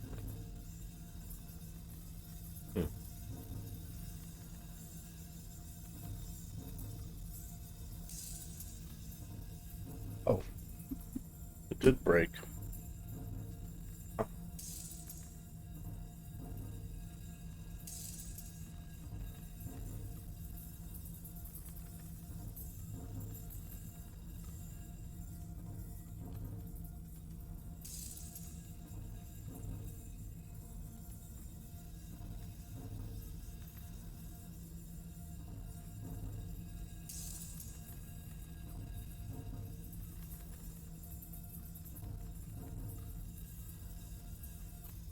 Hmm.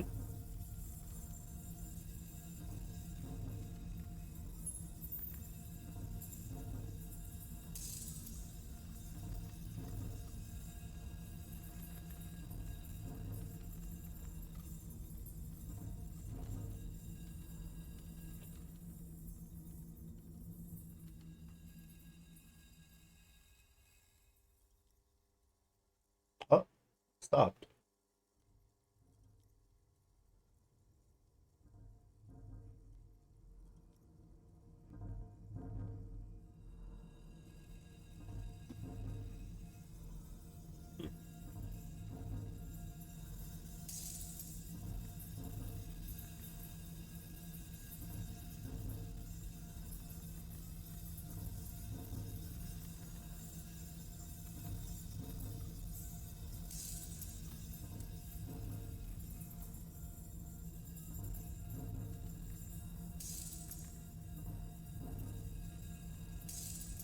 Alright.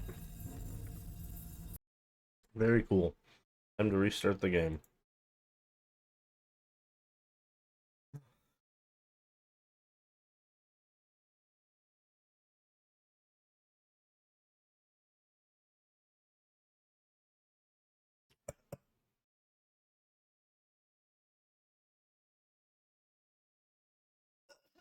Hmm.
Yes, what is it?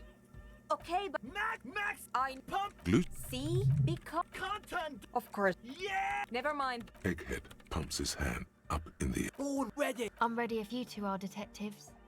The lieutenant nods stoically. Not so. There's tightness. What? No. For what you dis. No wind out. The woman. In the silence, a low hum starts creeping up your spine. It's a song. It will devour everything. Guys, what's going on? There we go. It's getting louder. In the basins, the water looks like it's boiling. Hosiana, mother of Mega. In his mind, a tidal wave approaching from afar, swallowing entire coastlines on its way. Salvation. He's peaking. The worst high he's ever been on. The beauty and the beat. The future of dance. Planetary. No, Egg! It's the window! In the corner of your eye, the lieutenant steps aside, cautiously, his eyes searching for a possible evacuation route. The window is going to come down. No, the roof. Oh. Cracks appear on the stained glass window. Cracks run up the wooden pillars in the dark. Come down to us! Love! Below it, all the bass grows, like the jaws of a giant compressor gnawing on metal and wood. It does not sound benevolent at all. It's shaking the building's foundation. The floor twists, a great pulse arises in your flesh. That's it. I'm muting it. Oh! I want to feel the heat with somebody! Shit! It doesn't stop. A seal? Have you? Yes, I've turned it off. Andre, pull the compressor. The place is gonna come down. Fuck! I can't shut it up. The signal's passed. It's not in here. It's... This is it. A great roar. The vault of the roof twists above you. Glass shatters somewhere near the door. It's coming down. And then it stops. Totally and utterly. As if there never was a sound. Only your ears still ring from the shock. Everybody is staring at Egghead, holding a dangling cable in his hand. A black 3-pin connector. Egg. I pulled the plug. It was getting too hardcore. You did good, Egg. Most of the place seems to be intact. Fucking hell. Programmer lady, tell me you were recording that. 4 years. 22 people. Millions of reals. All that time? This is what we were up against. Just erased it. Yeah, but did you record it though? It was dope. I think we can use it. Yes, Andre. I recorded it. Damn, I need to send some letters now. Thank you all for doing this. Eggman, you too. And you, officer. I don't know what we've discovered, but I know what it sounds like now. That's a start. It was very hard not to. I think you're right. There is something going on here. And you need to be very careful with it. I promise, officer. We will not play it again. It was mathematical information from the anomaly, presented as a waveform. That's what it was technically. Theoretically, I have no idea. I've never even heard of anything like this. A voice seems muffled in the silent church. It's your ears adjusting after the exposure. Yes, our lead designer. And maybe some of the producers too. And some of the writers. If they're sober enough to open a transmission. They need to hear. That it wasn't her fault. Or theirs. They need to hear about this. Don't worry, I won't send the recording. Although I doubt they have the speakers to produce the frequency anyway. Stay here. I'm going to stay here with these lunatics. Send letters, maybe meet Suliswolf. Also devise further measurements. I want you to know that's totally chill with us. I don't care, but thank you anyway. That's the best she can manage for Andre. It's quite a lot in truth. For her, at least. Now, I have a theory to come up with. Some kind of preliminary explanation to all this. Or the letter will sound like I've lost my mind. Yes. And we have to get back to stabilizing Martinez. Instead of demolishing it with loud bass noise of unknown origins. You don't know enough about the world. But that Joyce, if you knew all she knows, could put it together. Hail unknown. Can't see if it's a red check.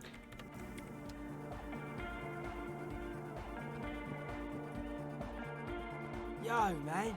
What's on your mind? Hardcock.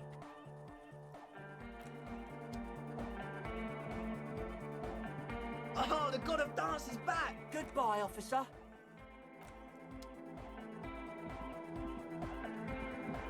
A better deal! Yeah! Medium car! Yeah! It was awesome! And scary! Very hardcore! Too hardcore, in fact! I couldn't control it! At all! It sucks up all the air in the mix until it's the only thing left! Starts compressing itself and everything around it! Completely fills up the headspace! Extreme! Oh! Oh! But how? What about the compressor? The one with the spiky hair was setting up to achieve some sort of parallel processing. Sidechain the beat. Listen, you can use the compressor to select between which track it's compressing, either the auxiliary signal or the main input from the tape. Make it alternate between the signals. The compressor controls the gain based on the level of the signal on the aux sidechain input. It will allow maintaining a loud sound without peaks that fill up all the headspace. Sidechaining it, you said? Then he puts on his headphones and his eyes go wide, wider than they've ever gone on drugs. He starts jumping up and down with bliss in total silence, still listening to his headphones. Hey, what did you do to Egghead Cop Man? Did you break him? Are you ready, pussy? Noid straightens his back, ready for the beat. I was born ready, Egg.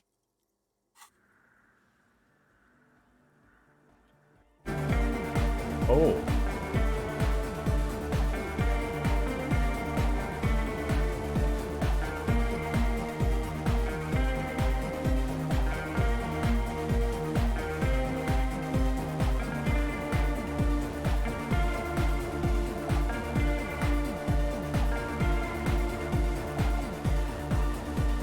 That was pretty good.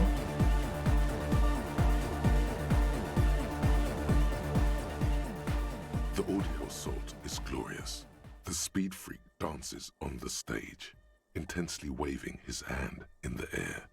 This is beauty! This is life! What in the world is going on? The way melody and bass flow together, it's unnatural. Your body is taking a beating from the low frequencies crashing over you.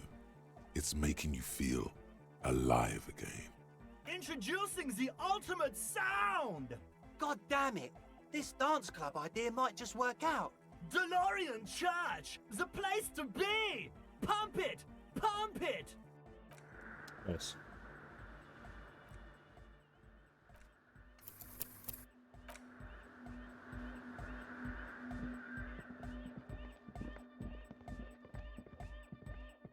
Oh, hey, man. It's good to see you. Goodbye, officer. Hard cop.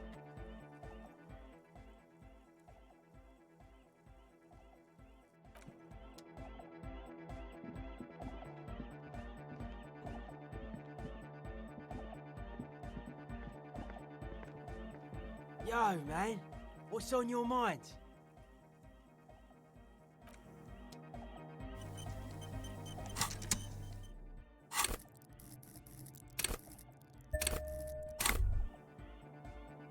Why does art inspire you so much? Excellent question. Art is a diverse range of visual, literary, auditory, and in short, art is the highest form of human. Have you looked in the mirror lately? To be honest, you have the exact features of the modern artist, with that wild hair. And yes, you seek substance. No vapid representations and reproductions of social mores as made manifest in stuffy biennials. We're talking real, living. Quit being so indecisive. What are you going for here? Some kind of indecisive. Exactly. It's not only your duty to only catch the criminals off the street. Go ahead and provide.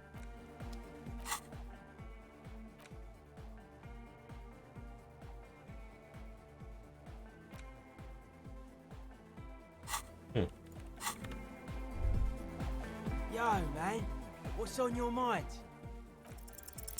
Close your eyes. Unfold your mental map of Martinez. It's morning. You're standing on the plaza before. Your eye follows the tiles west.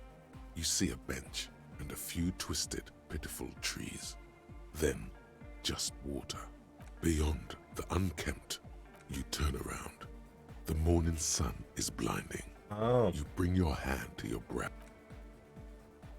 Centaur Man is made of metal.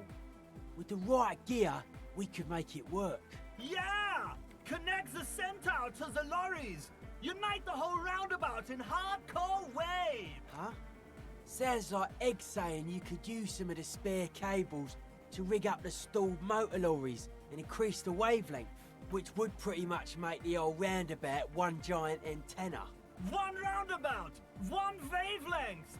Hardcore! You're a lawman, lawman.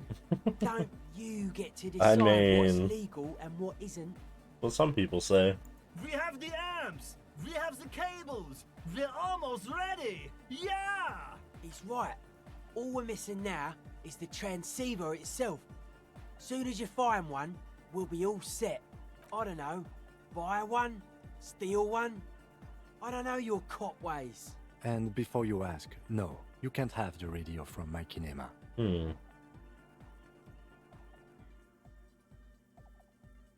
I highly doubt that. When I crank the volume on my dyno wave, it's like you're in the front row at the National Concert Hall.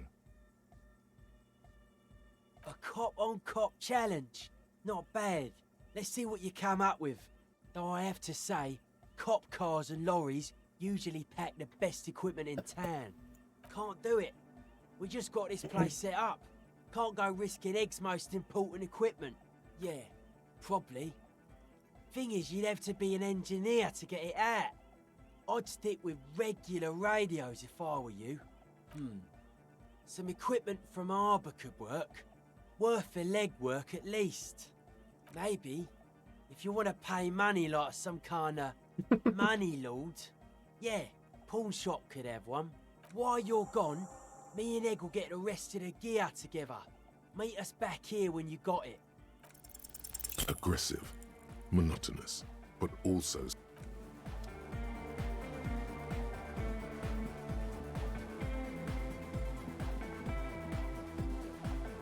Hardcore.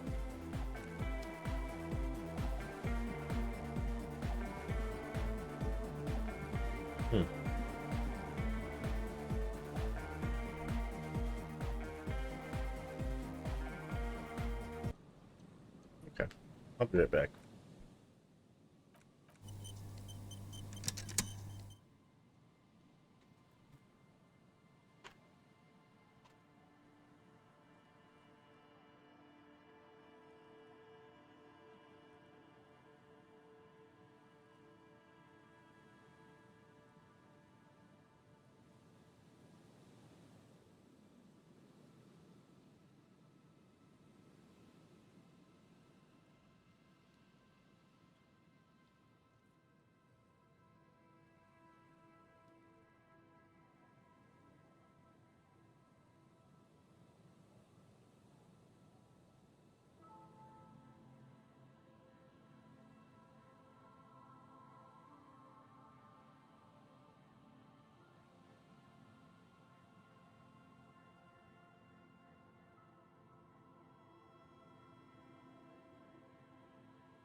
Alright, I'll be back. I gotta something.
Alright.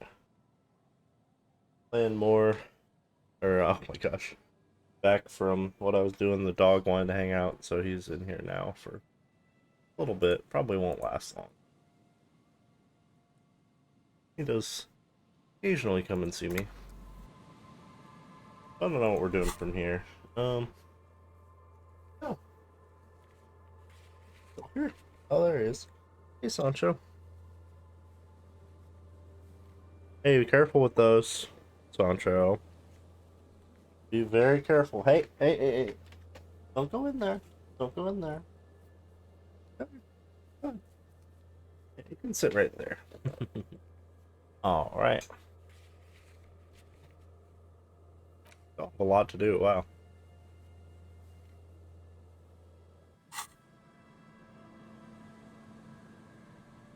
Oh, well, he's left. Alright.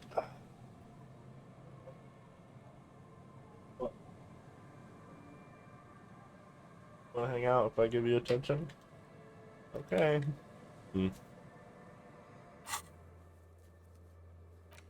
Find a working transceiver.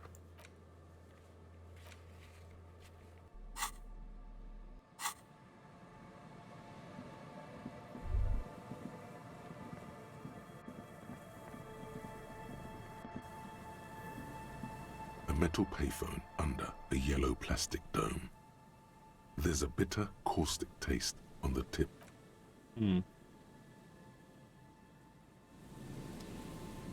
There was one somewhere, but I don't know where exactly. I thought it was over here. Well, maybe this guy knows.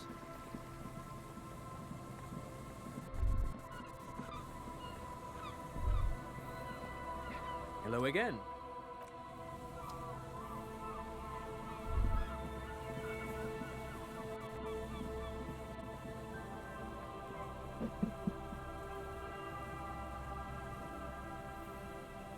It just looks at me.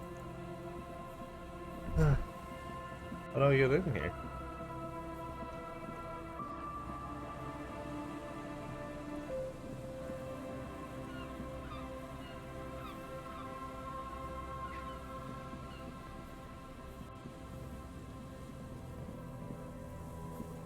Be over that way?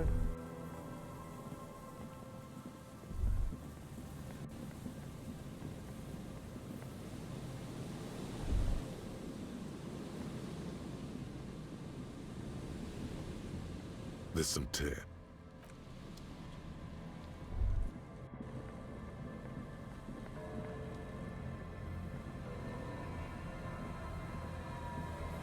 How do I get over there?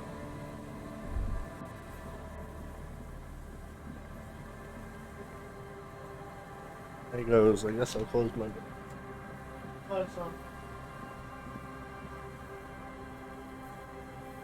Well, leave it slightly ajar, so if he really wants to come in, he can, but doubt it.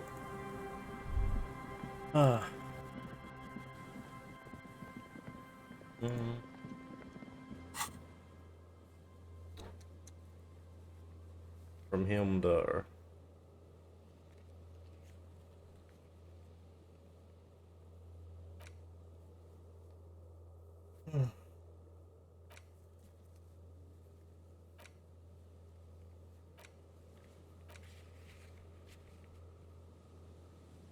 Legendary perception. I think I turned up my perception. Maybe we should go visit him.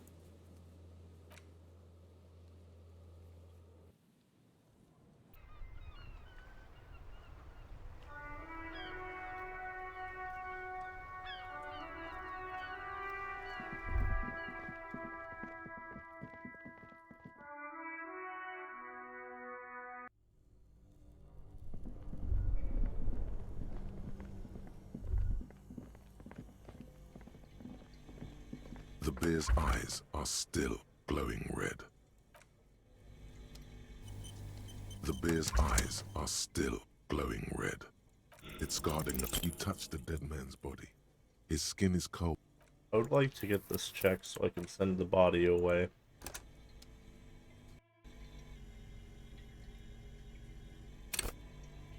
The bear's eyes are friendly. The paper still smells of vanilla and chocolate, even until you touch. Bastard.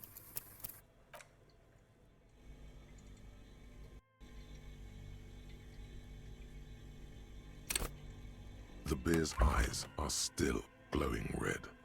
It's guarding over the freezing corpse hidden. You touch the...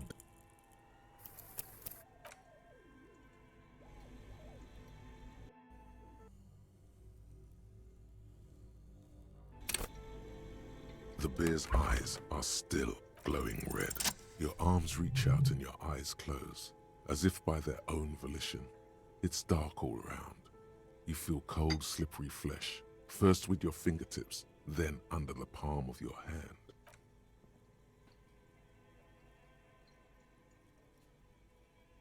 His face, his cheeks, his nose, his fat, swollen lips. Like a spider, your hand crawls over his features. Everything is silent. They are swollen shut. You need to really push to get in. Only the little one fits. The flesh changes shape as you bore in, searching for something in the cartilage. The thing you're looking for, it's not there. Crawl out, spider.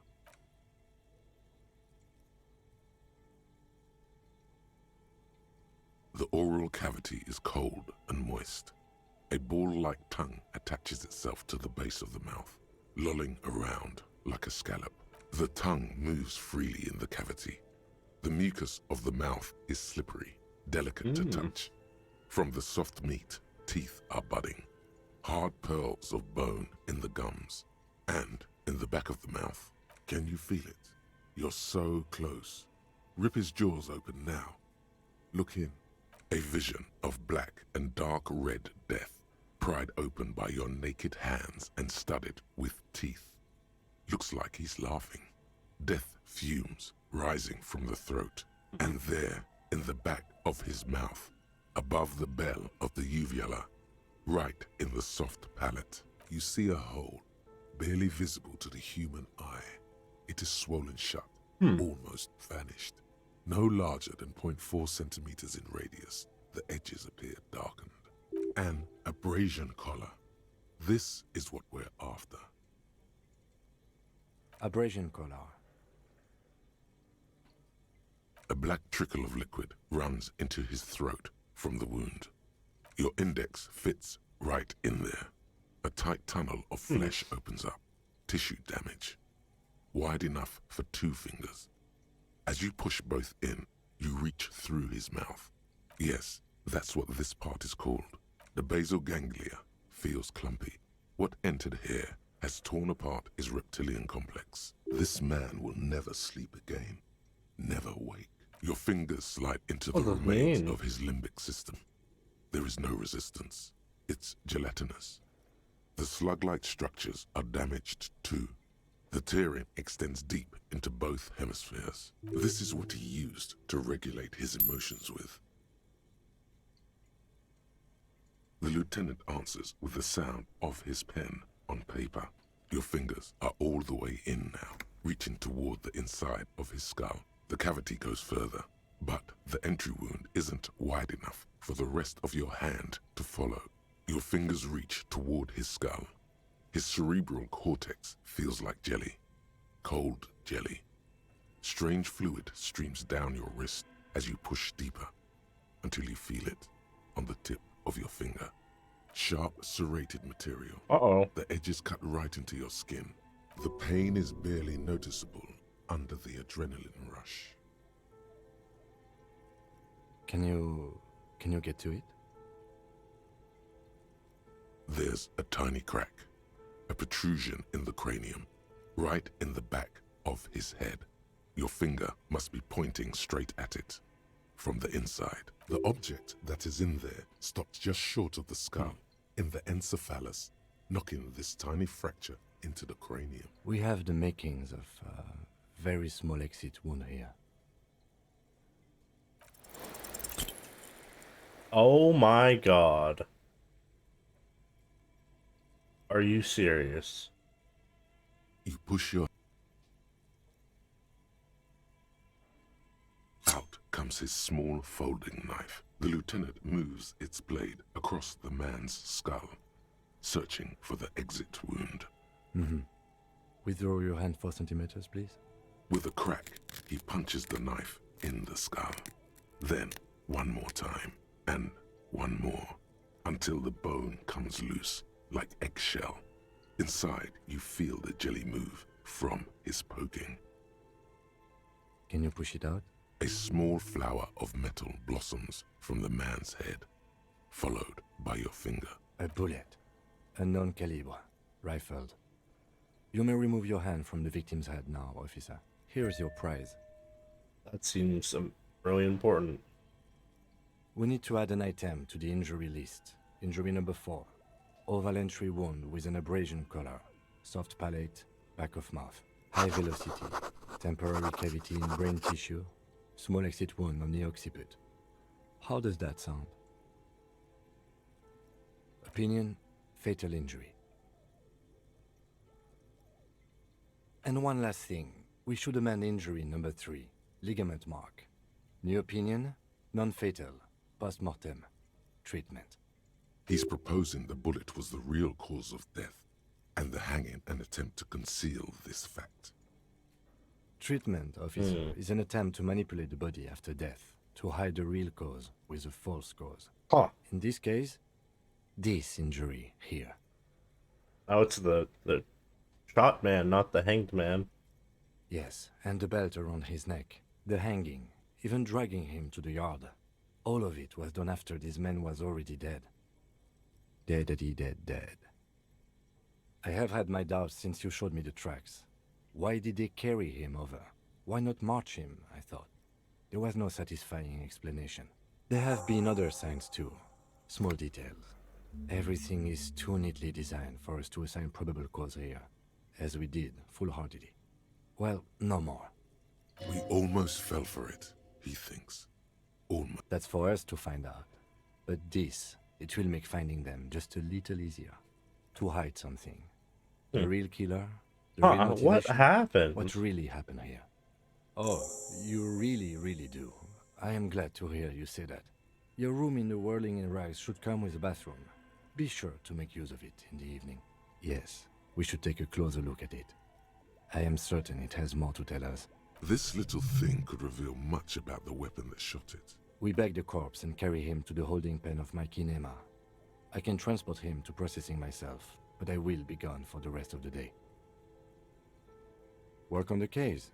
Tend to personal matters. Try not to do anything too dangerous. An officer needs backup in a neighborhood like this. I'll leave that choice to you. And one more thing. Great work, detective. After you bag the corpse, Lieutenant Kitsuragi will leave the party until tomorrow morning. You can do side tasks, and even the main case, but it might be more difficult. Plan his exit accordingly. All right.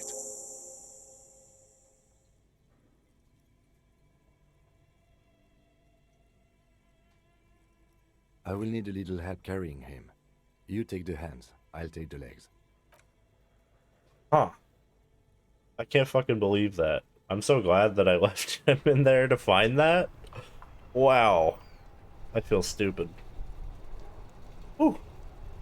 Alright, well anyway, I don't think we're gonna do anything without Kim, because I don't think we have anything to do that requires him not being here.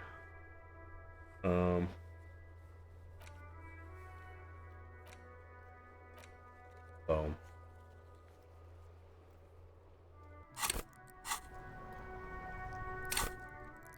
We have 2 levels. Woo! Guess we'll just hold on to those for now.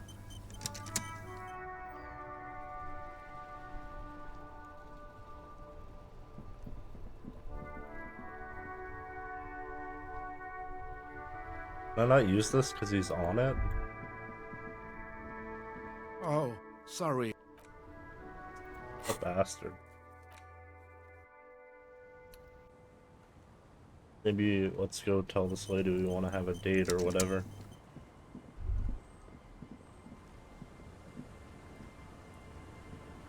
Aye, the sea's gonna calm down soon, I can feel it. Why does she care about the waves so much?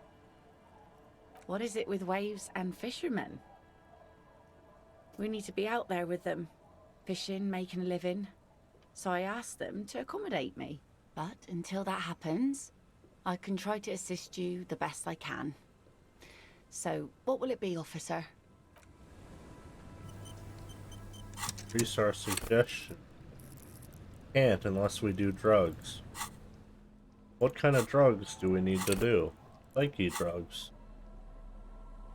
Motorix? Physique? Intellect? What is intellect? Intellect. Do not have any psychedelics.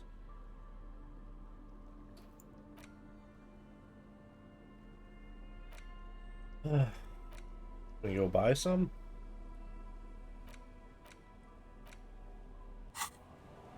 Alright, well, let's go to the freaking drug place. I mean, would they really have psychedelics though? I don't.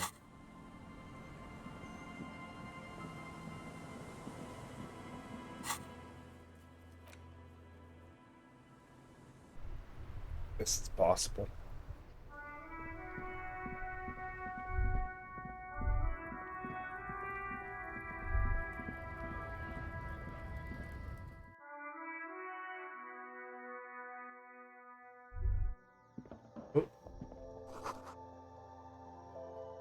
A colourful display of cigarettes and alcohol bottles line the shop wall. Again, I'm obliged to inform you that both alcohol and cigarettes damage your health.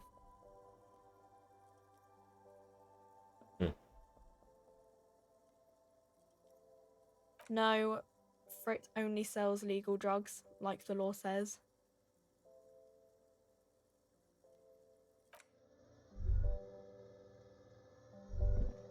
A small cabinet on the wall is filled with various...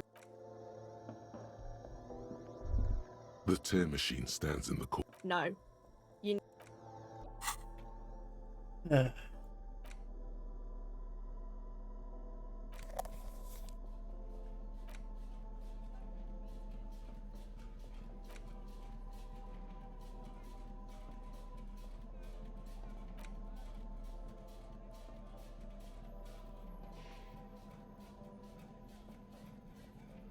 There we go. +1 psych, -1 health.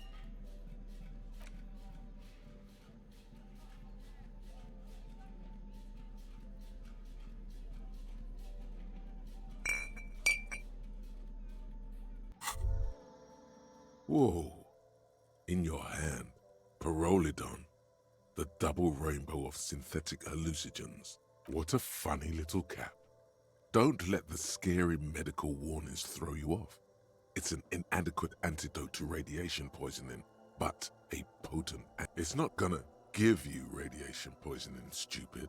Pyrrolidon, you need to... The container is warm to the touch. Or is that just the anticipation? You suck a minuscule drop of extremely chemical-smelling liquid into your mouth. There, it seeps into your tongue.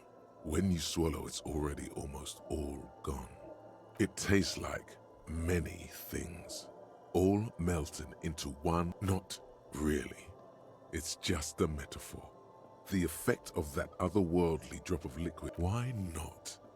Please don't actually operate any fire machines. Already you can tell you're going to be sloping a lot more Pyrrolidon, if you can keep the vomit in. In the bottom right corner of the screen, there's a Pyrrolidon button. It gives +1 to psyche skills. Empathy, Suggestion, Authority, Inland Empire, Esprit de Corps.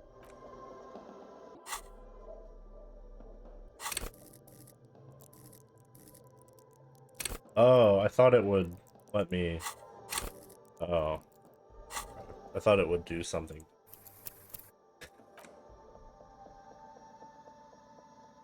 Guess we should go try and do all these perks. Probably get this out of my...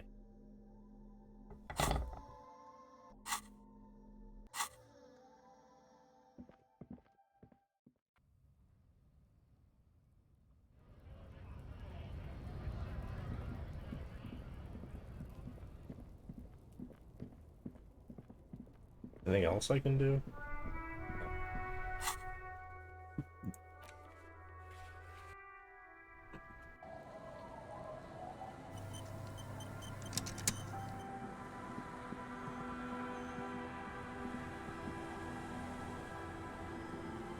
Aye, the sea's gonna calm down soon, I can feel it. The wind is turning southeast. Well, that didn't work either, motherfucker.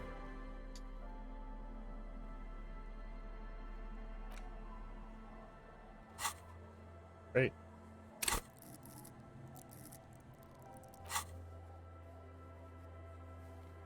Oh, fucking park bench it is, I guess.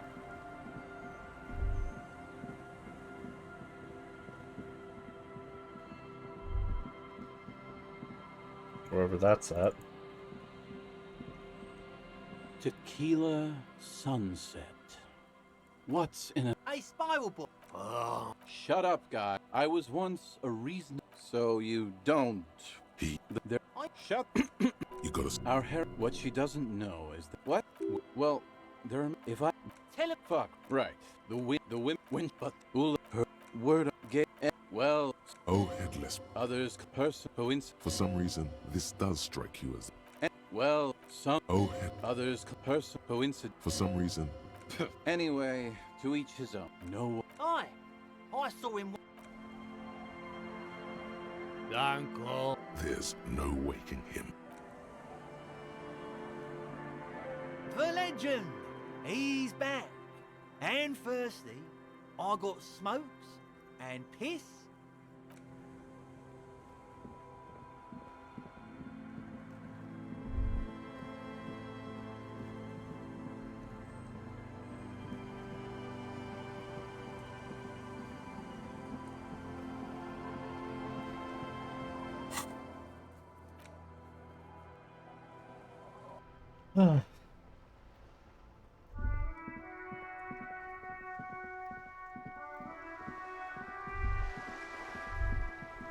Really need this bench, please.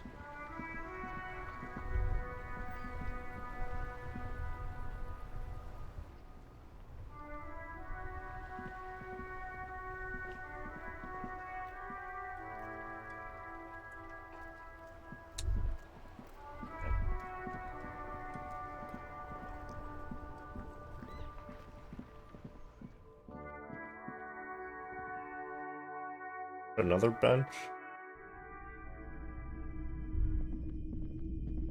Hello, hello. A transceiver, is it?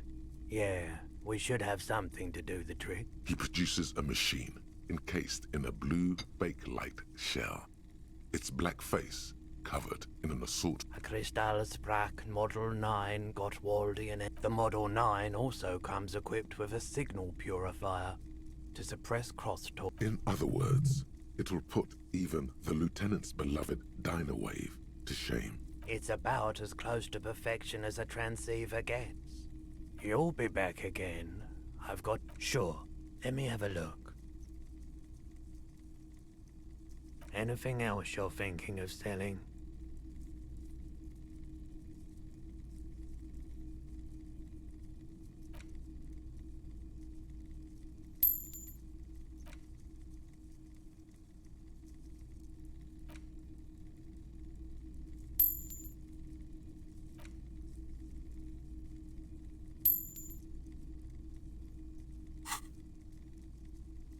All right, let's see it. Oh, no, no, no, no. I don't need bloodthirsty mercy. Besides, this gear... It feels like he would have accepted the risk if he hoped to profit from it. It's not greed, though. Deep down, he's... Another time back. For the moment, yes. You'll be back. I'm broke. Yeah.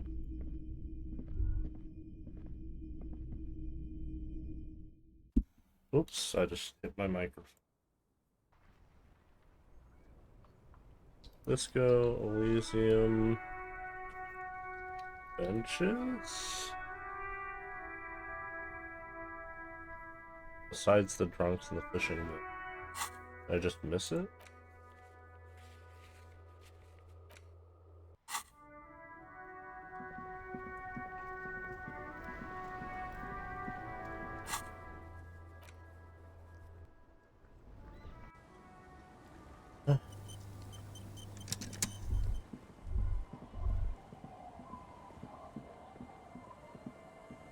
Oh my god, I'm just blind. Yikes.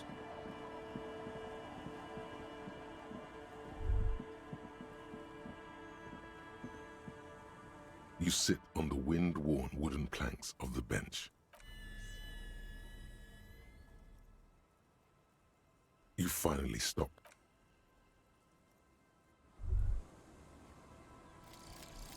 Wasteland of reality.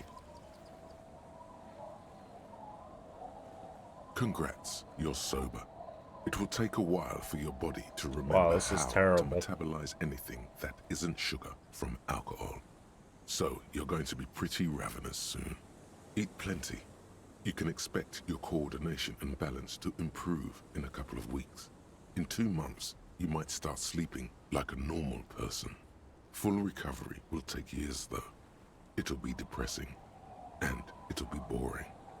Don't expect any further rewards or hand claps. This is how normal people are all the time.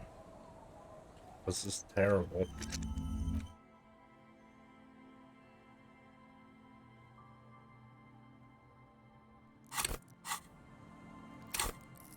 A +1 psych actually though, that's good.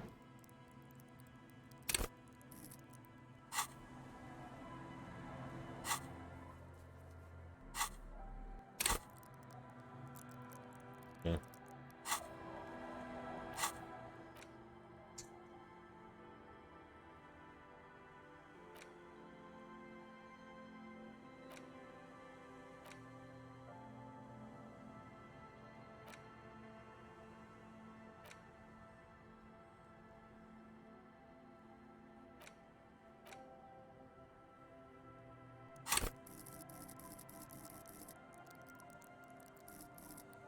I can get all learning caps raised to 3. I don't think that matters.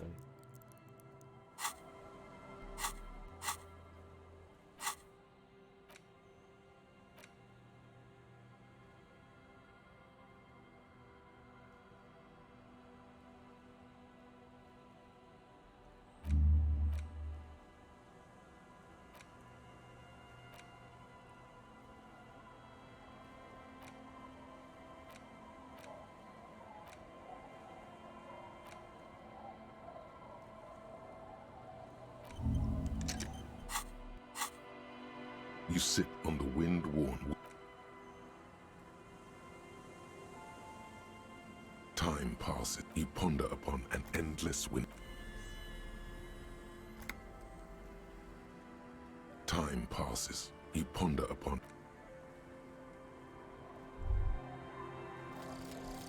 actual art degree. Trite, contrived, mediocre, milquetoast, amateurish, infantile, cliche and gonorrhea-ridden PR. This seems good. Conformism. I fucked me. Who's XP? Affront to humanity. War crime. Should literally be tried for war crimes. Resolutely shit. Lacking in imagination. Uninformed reimagining of. Lip-wristed. Premature. Ill-informed attempt at. Talentless fuckfest. Recidivistic shit peddler. Pedantic. Listless. Savagely boring. Just one repulsive laugh after another. Great. That seems amazing.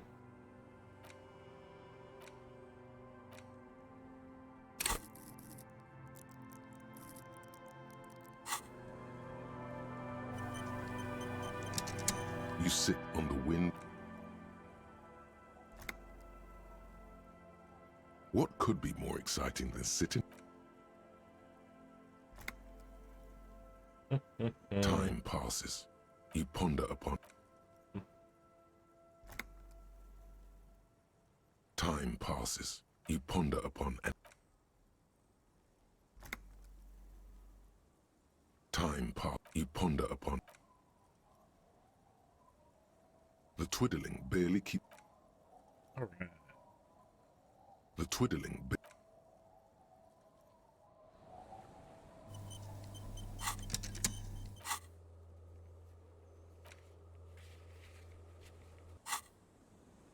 Actually, have to go to the Whirlington. Means I have to pay money. Oh, that's fine. Be worth it. Probably get some XP at least.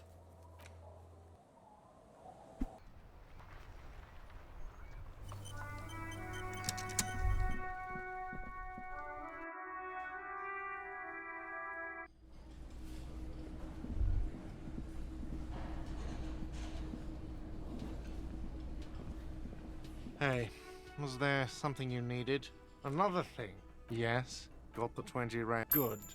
How could anyone forget?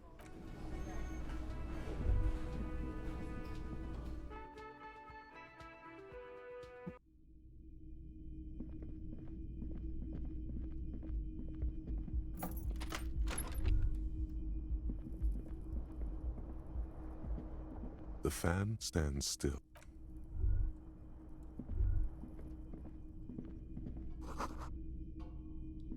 This is not the cleanest bathtub in the world. Ah, that soap scum smell. It smells like life, at least compared to you. The bathtub slowly fills with water. The water beckons. The water doesn't feel particularly clean. A few beer cans are bobbing up and down along your flanks like sad duckies. You pause to think before letting your head go under. Hold it right there. Keep your head above water, or you'll lose all those pheromones Morel sprayed on you. Keep your head above water, just in case. The lukewarm water is comforting, like amniotic fluid. Now you are alone with your thoughts in the tub. But it's easier than being alone with your thoughts outside the tub. They're not even really thoughts, just assorted sensations. None of them acute enough to focus on. Your fingers grow pale and are covered with tiny whirls as the water cools. What are you doing? You're not some fat fish in a fucking aquarium. Time to get moving. You see the corpse. You can still smell the cadaver on you. It's going to take more than one bath to get rid of that stench. Then, houses along a narrow street. A video rental. Darkness on the planet's curvature. The waterline recedes as you stand. You are cold now. Your clothes stick to your still moist skin.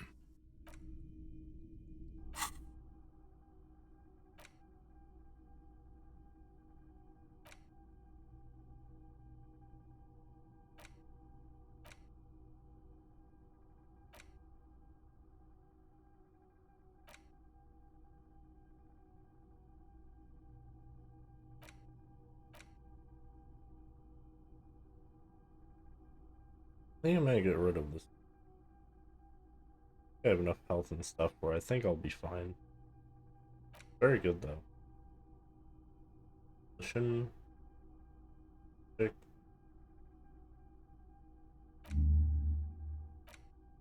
Date of birth.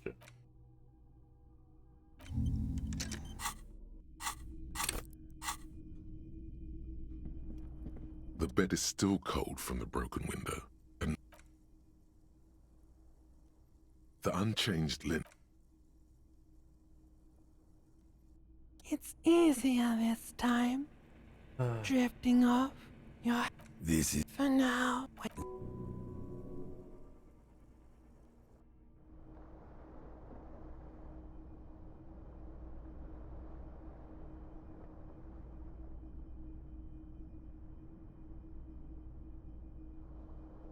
Pick it up, Harry.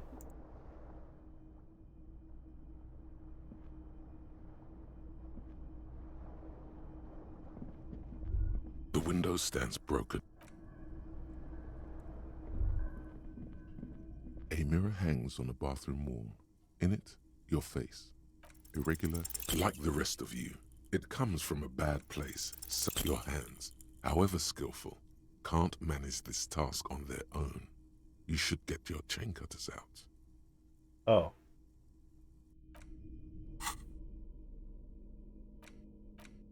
I didn't even read it. A mirror hangs on the bathroom wall. In it, your face. Irregular, clean-shaven police officer.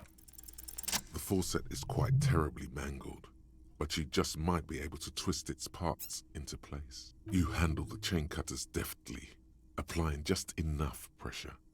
The faucet regains a recognizable shape. The steam stops. Told you that you needed those chain cutters. The mirror begins to clear slowly without you having to wipe it.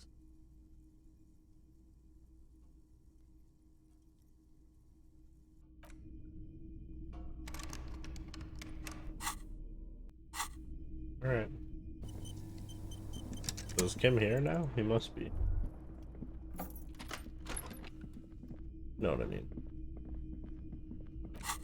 Yeah. Now we have a lot of stuff to do now.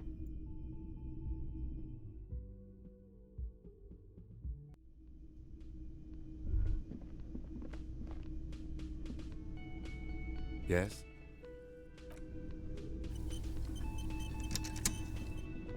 Again? I can't believe this shit. I'm going to say okay. Jean. Okay. I would. Okay. Oh no. This isn't helping. Oh, not even. It's an urban meet. He's trying. Okay. Yes.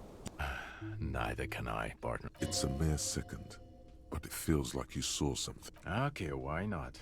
Let's do the old thing over again. We're not wasting time. There is no time. You think he was hanged as a cover-up? To hide the shooting? Okay, well... I don't know. Why are you? Oh my god, there's more. You want something more? Hey, was there some got the 20 real? Then why are you...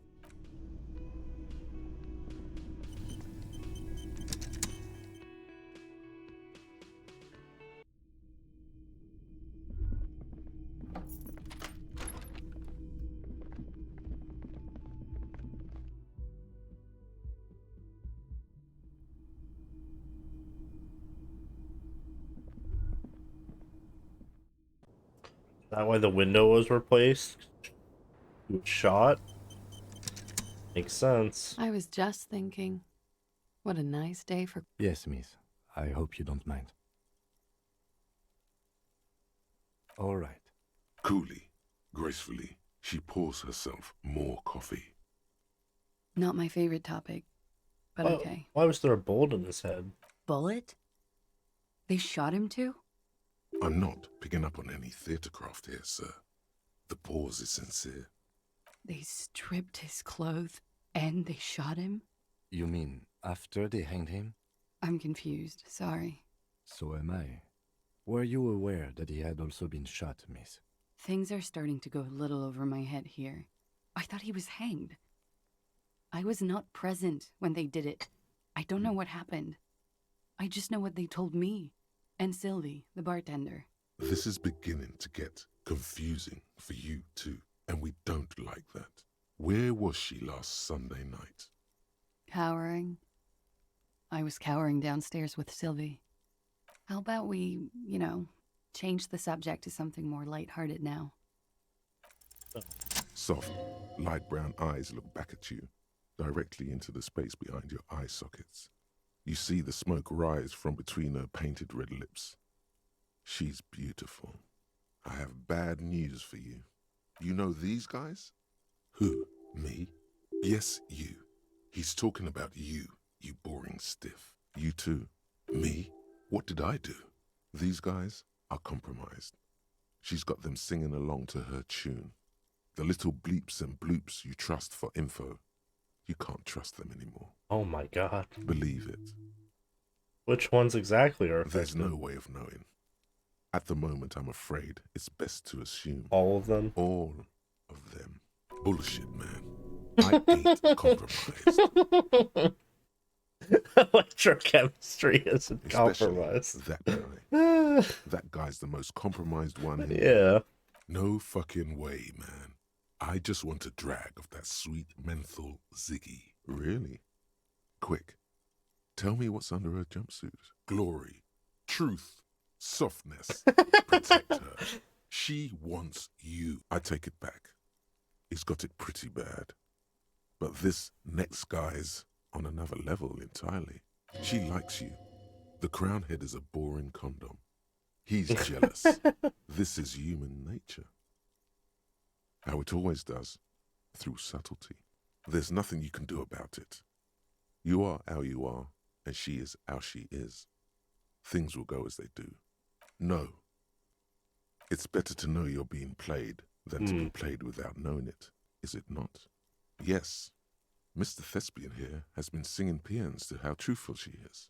She is a lady, most fair and just. Oh, god damn it. In his defense, to reduce him to such inadequacy She probably had to employ half-truths more often than outright lies. That is correct. And omissions too. A little. They're all still of limited use, interpreting things to the best of their ability. Maybe they add flair or something. I wouldn't know. I don't add flair. But when it comes to assessments of character and factual accuracy, they are not to be trusted. Don't be melodramatic. You can trust them. Just not with Miss Orange Disco Dancer here. You can't draw a sound conclusion. The one who usually does says, she may want to control the information rollout, not to become a suspect. She may have a past she's escaping, unrelated to this case. You doubt it's something truly insidious. See?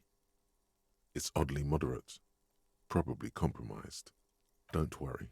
It's only been 4 or 5 seconds. You've got this. Fucking do it. The silence broken. She exhales a little cloud of smoke and... God, no. Yes, miss. I hope you don't mind.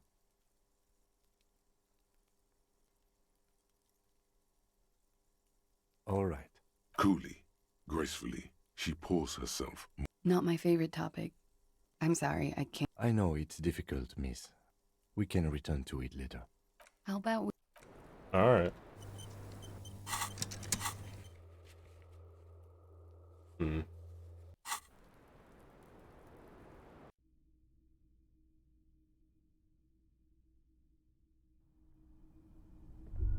This window is...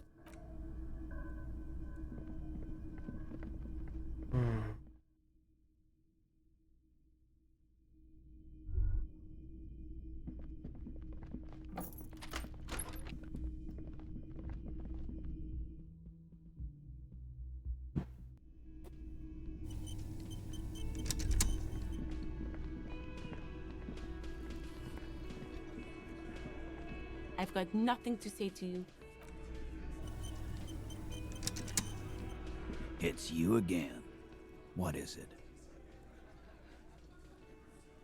You shot him?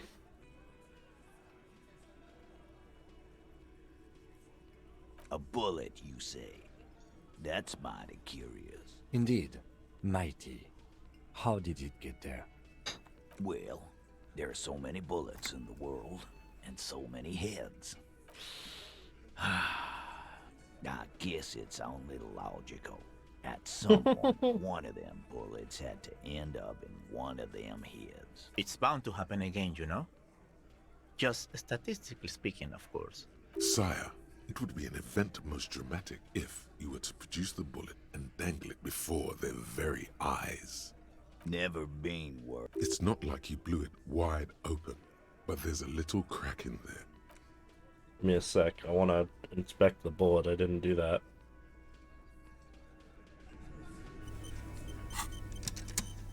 Probably important to do that. The bullet is safely sealed away in a plastic bag bearing the RCM stamp. Kim has filled out the label. What? Well, if I was the bullet, which I'm not, I would say find the weapon that shot me. If we find who owns it, we will have likely found who used it, possibly to kill our victim. In conclusion, the more we know about this bullet of yours, the better. The squashed bullet has some sharp edges where the jacket has split open. It feels cold, even through the bag. You wouldn't ordinarily have cause to handle jacketed bullets. The citizens' militia uses cast bullets only. Little pebbles of metal loaded from the muzzle, usually in a cartridge. The jacket of the bullet is made of a yellowish metal. It has blossomed out to reveal a dark grey core. You can just about make out a few striations near the base of the bullet. It's quite destroyed.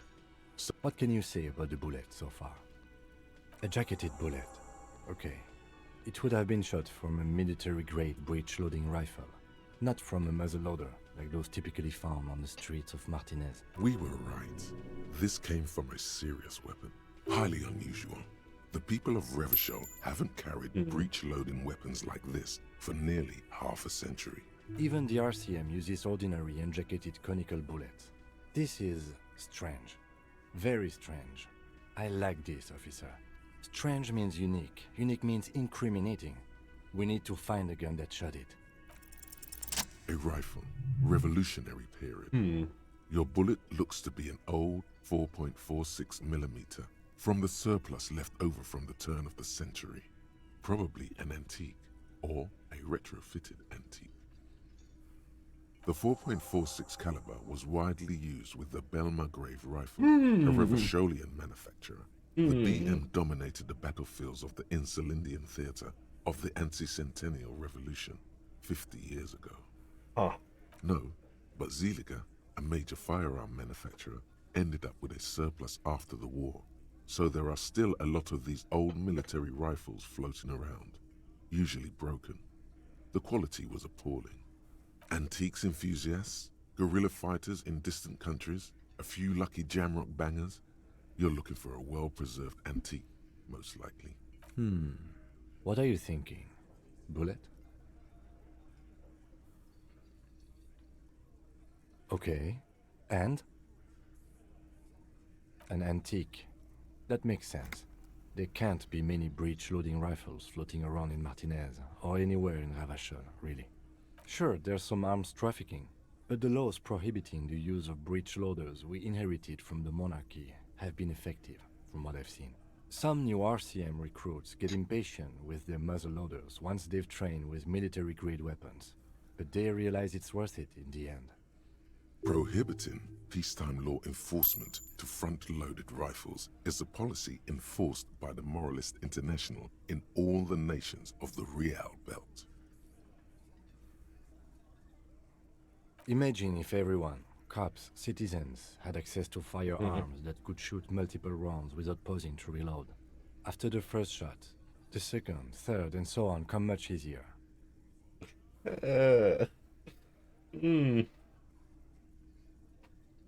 This really, I really, yeah. What makes you think?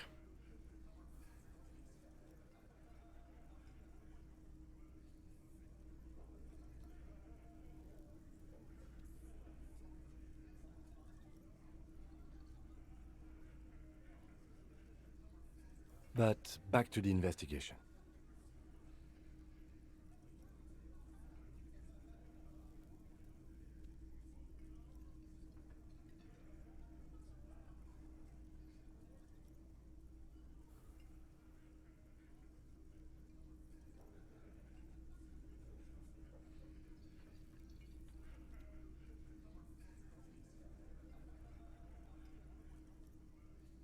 Let's find out. Next step, finding the gun itself.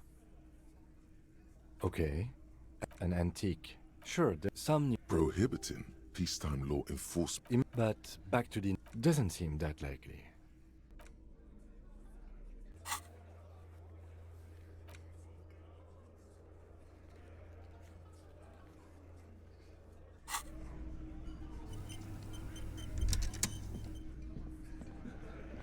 It's you again. What is it?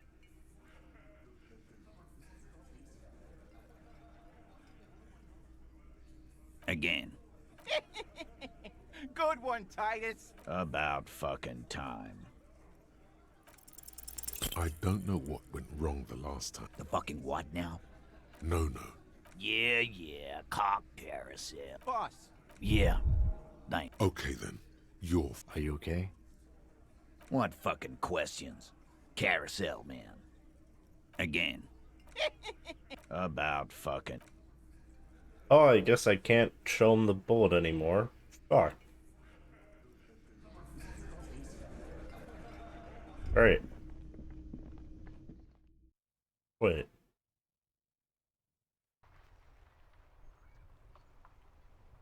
Visit the pawn shop guy. Maybe this guy knows. The worn and beaten. You can revisit.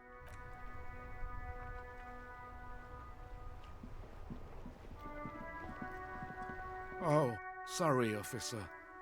Officer.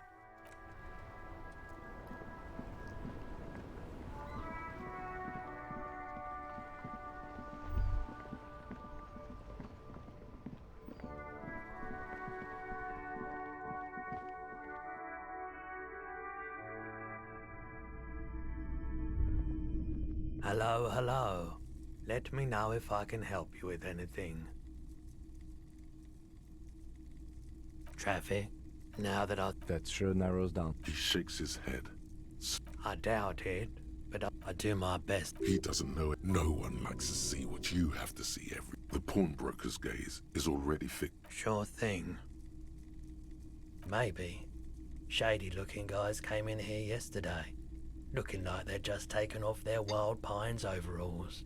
They asked if I have a police weapon to sell. They went their way. Wait, then it might be true. Maybe Claire really is tracking down your gun.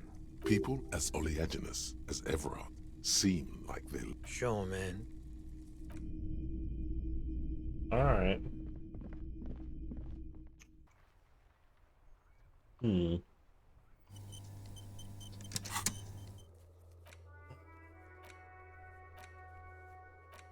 Find the murder weapon. Keep your eyes open and be patient.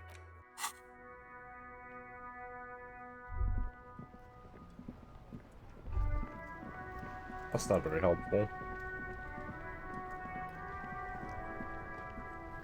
Inside, you see a set of steering levers, a radio microphone, a puller... This is Precinct 57. Just a... 10-4, come in, officer. Over. 10-4. Feels good to get... 10-4, sir. 10-4. Roger that. 10-10, over and... This is Precinct 57. Just a sec. Sylvie Yes. Oh, great. What else do you need, detective? You mean why... Why not? You know... You think you hear... Don't be paranoid. I really... Maybe, I don't know. No? Not me. What? No one calls the police. You know... What the Union says... I don't know what to tell you, officer. I didn't call you because I didn't want... Yeah, go on. Please. You were trying to... Sounds like it's... Great. You hear the call. Anything else I can help you with, officer? It will take... Her voice Gottlieb. Anything else at 57? in the cabin.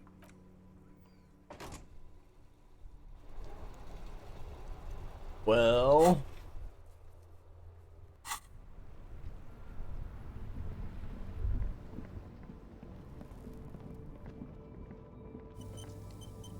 Don't know.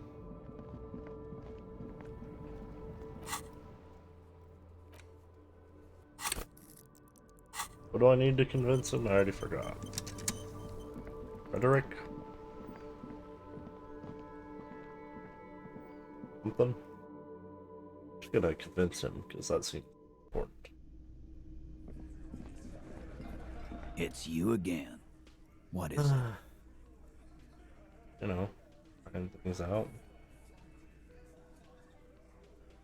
Rhetoric.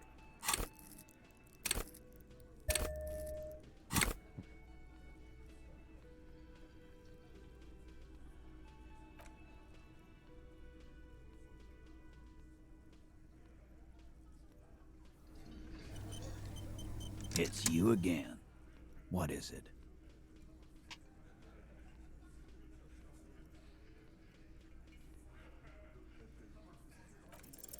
Convince Titus he's being manipulated? Bad idea. Bringing her up will do no good. You should know by now. Titus will never falter. Just remember, it's about more than Glasia. It's about these men and Martinez. Their district. Their responsibility. Outside, under the rising sun. Tattered and in ruins, the windows of the cafeteria aglow with her morning light. Huh? He'll get it. Go on. Got it. Kill you because they don't like you. Or because... Because you work for the wrong people. Goddamn right. This is Union Town. You work for the company, we will kill you. Fuck, Dennis. We don't kill you if you work for the company. Half the harbor works for the company. Work for the wrong company, and they execute you.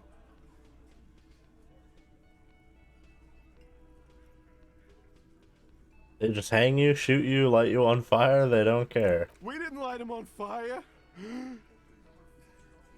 That's it. That's the weak one. You flushed him out. Now go in for the... Officer, you will be next if you don't shut up. Oh. He's onto you. He knows what you're trying to do. Steel yourself. Push on. Just ignore Theo. Oh, you're gonna kill me like you killed him for no fucking reason? Look at Kim first. The lieutenant has put down his notebook. His hand is resting on his holster. He gives you an imperceptible nod. What? What does that mean? Go for it. The lieutenant has his eyes set on the fat guy. Push Angus. We're almost there. We didn't kill him. We didn't even hang Whoops. him. He was dead. Oopsie.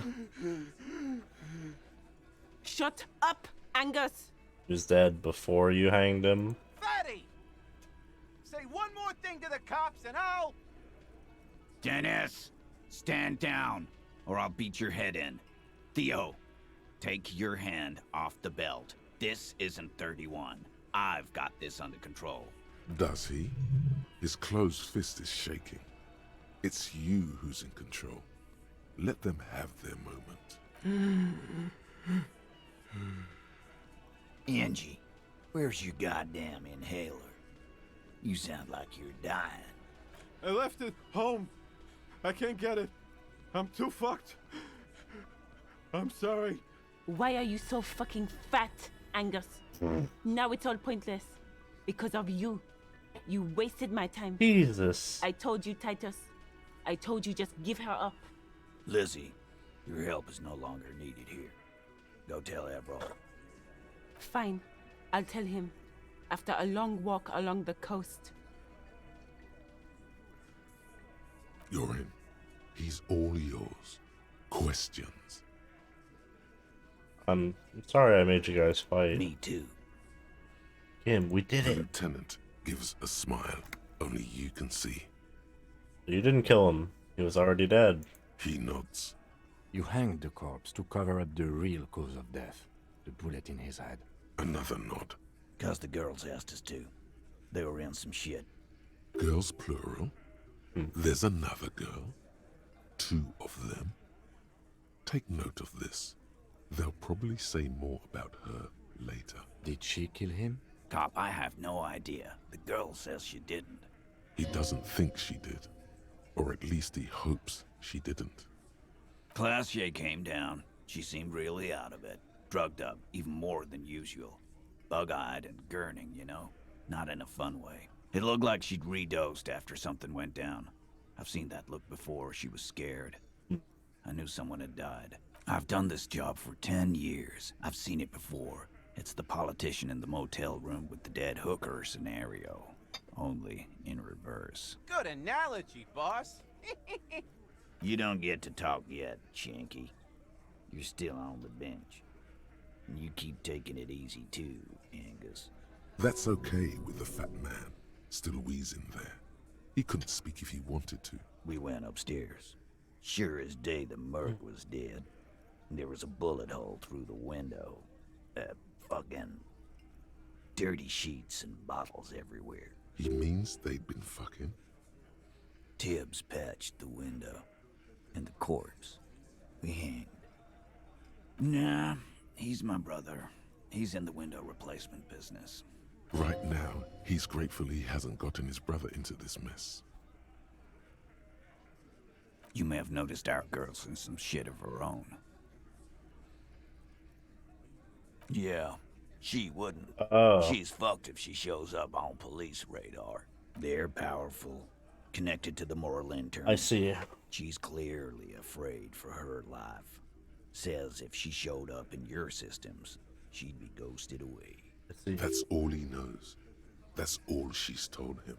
And why would you help someone like that? By taking on a murder? Why would I?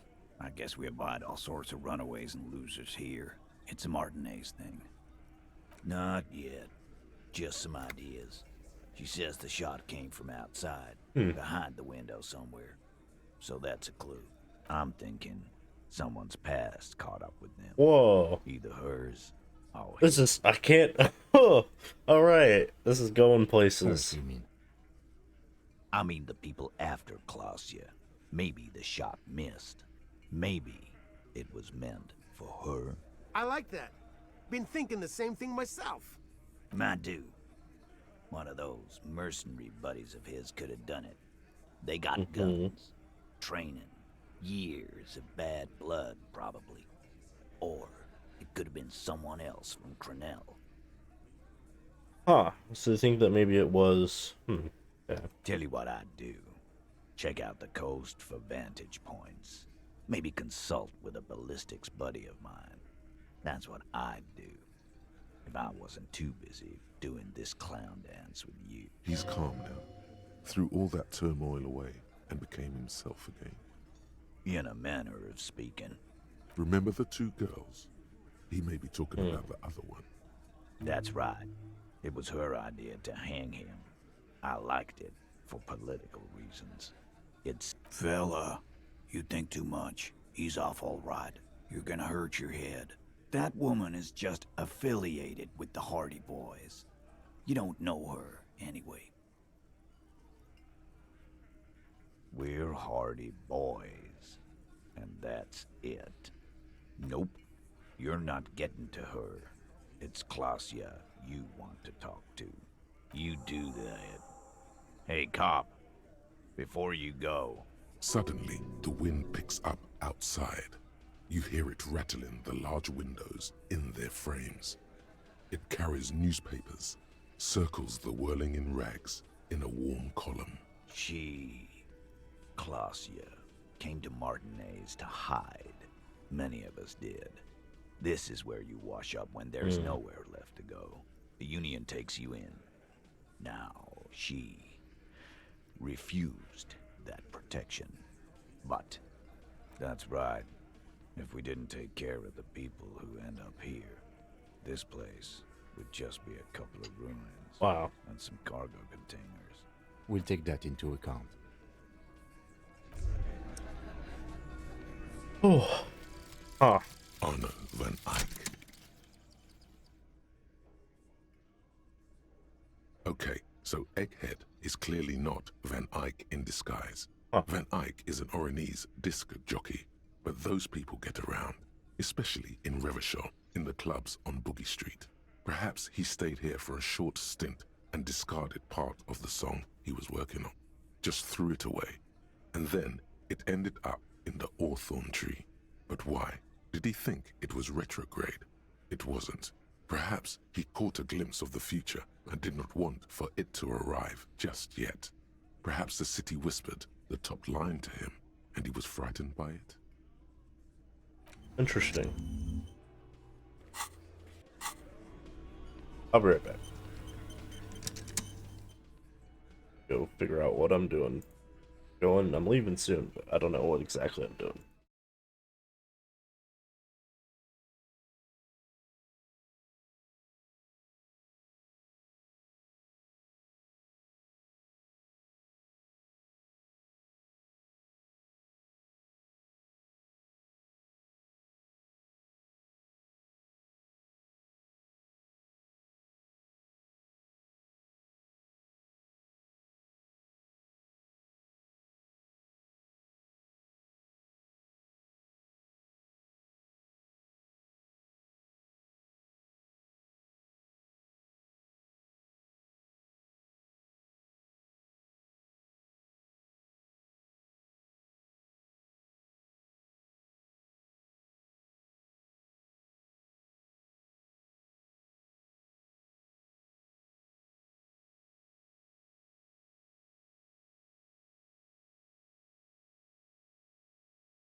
Alright, I'm able to play for a little bit longer, but I'll be done very soon.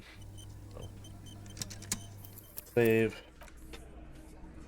I'll be leaving here. Moment. So, we're gonna go talk to her.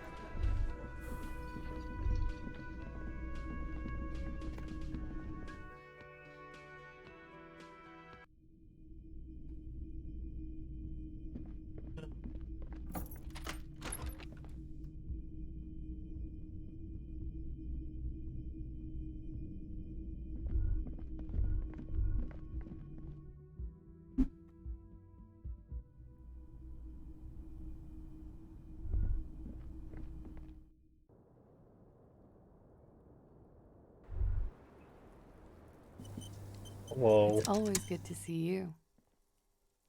Something in her demeanor has changed. She's tired, consigned to her fate, to being here with you and what's to come. I understand. Just like that. No resistance. Her shoulders are slouched, her feet long and straight. I knew there was a chance you'd get them to tell you. It's what you do. You're the police. For what it's worth, I'm sorry for wasting your time. This is good. Clear the air first, between you two. Then move on to questions. No, it's not good. It's the opposite of that. This will let her dictate the terms of your... Shush, I can't hear what she's saying. Let the miss speak. She's tall and That's so funny. tired. A twig trying so hard not to break. I gotta make sure I have my... Yeah, I gotta charge my phone. Go.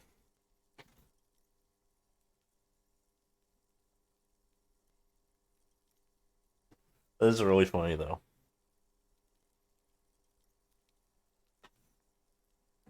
Every fucking thing is just like, no, no. It's fine. If you knew we would find out eventually, why did you waste our time? Because of the Hardys. I couldn't just dispense with them. They were only trying to help me.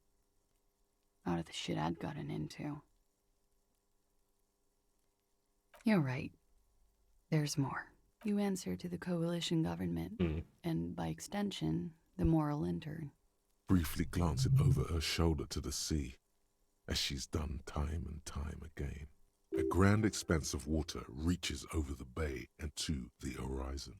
Grey and pale violet. The pale, the Muindi Isola, the Occident, and then Aranye, the old, old world. You share a database with them. You send people to their courts. I have people after me. And they have friends in the moral intern. Some are moral intern. If I show up in your records, officer, they will find me. They will.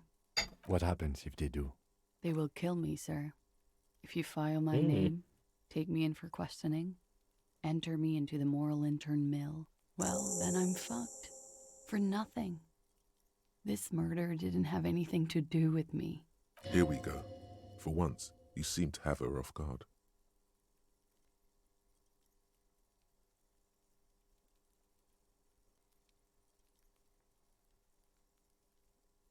It's not nice, but it's not illegal. Not here in Revachol, or even in Oranje. What exactly did you do? Industrial espionage. I joined a business collective with the intention of betraying them. I did my job well enough to be asked to do it again, with a bigger company. The kind you really, really don't fuck with. I took their ledgers. That was very smart. 2 decades worth of accounting. I need the names of the companies involved and who hired you.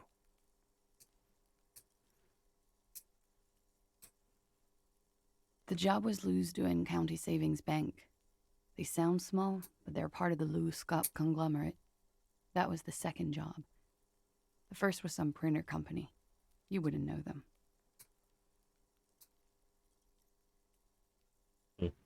But she really destroyed them. She still feels it. As to who hired me for the job, I don't know. But they're after me too, along with Luskop and their friends in the MI. Once you're done in the competitive intelligence circuit, you don't have allies. You're radioactive. Laws Cap. These people engineer financial disasters in second world countries. The conglomerate also includes the Bank of Consecration, Airberg, and the popular Papalolo line of dairy products. Yeah. Papa fucking Lolo wants to kill me.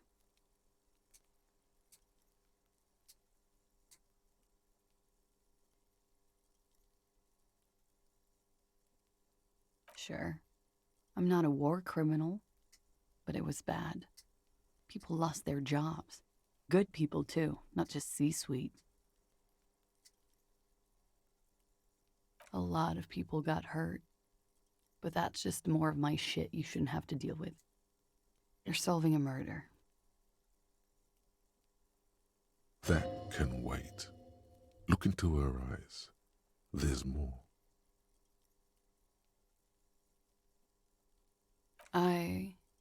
One of them killed themselves because of me. How do you deal with anything? It's all just... How do you do it? I don't. There you have it. The way of the warrior. We were there. Together. In bed, I mean. Okay. He was in a kneeling position. Oh. He had just entered me. Right. I was on my back, looking at him. I heard the window behind me shatter, and I turned to look. There was a hole in the glass. I turned back to him.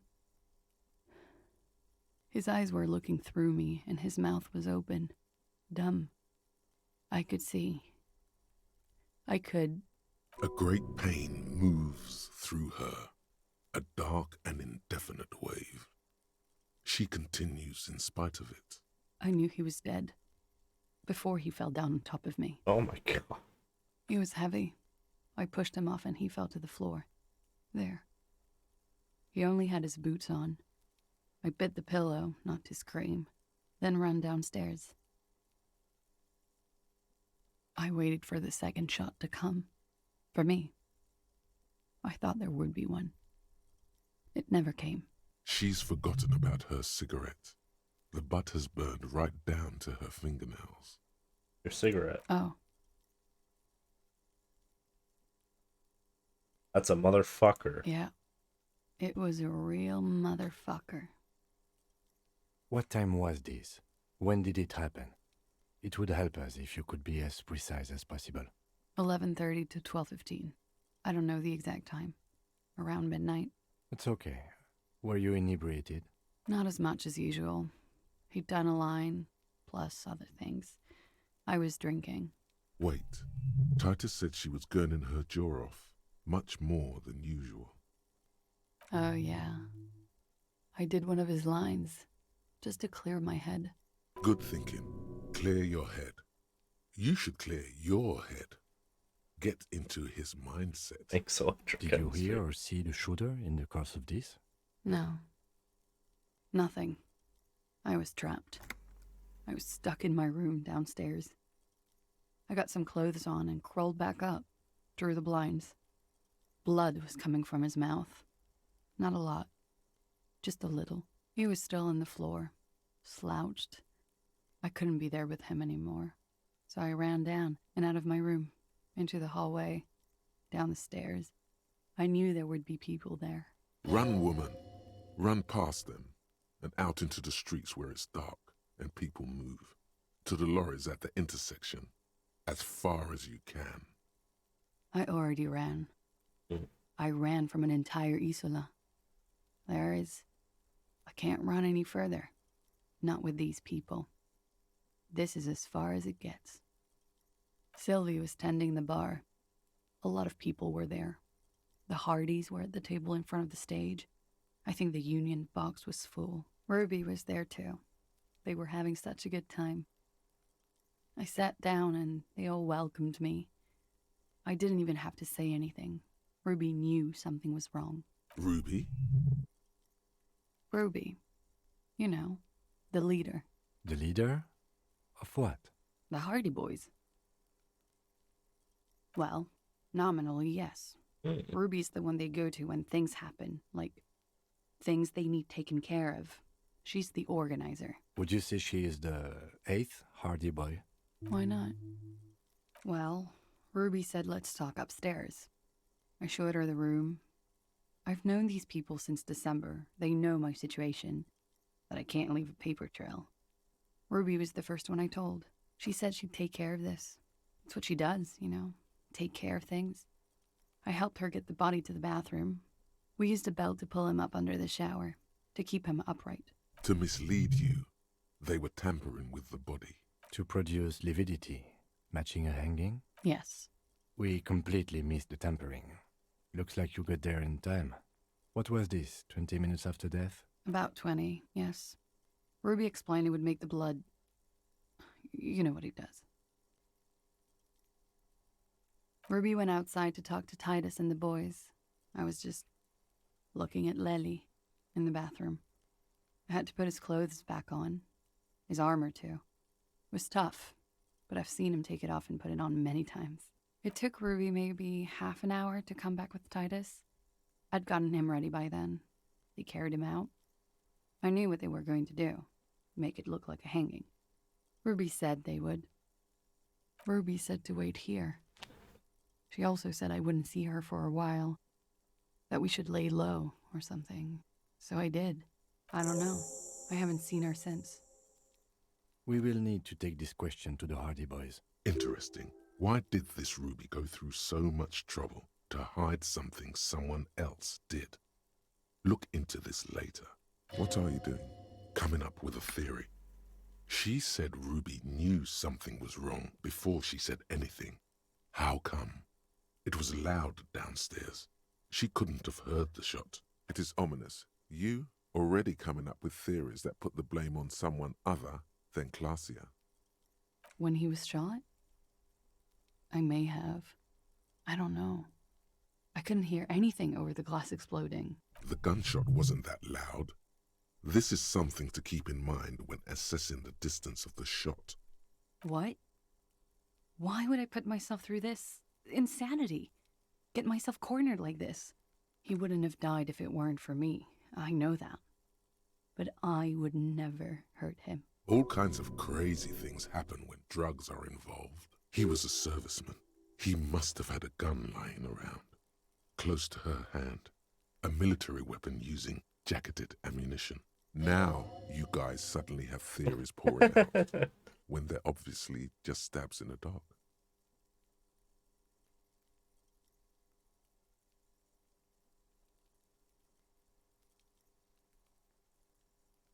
No.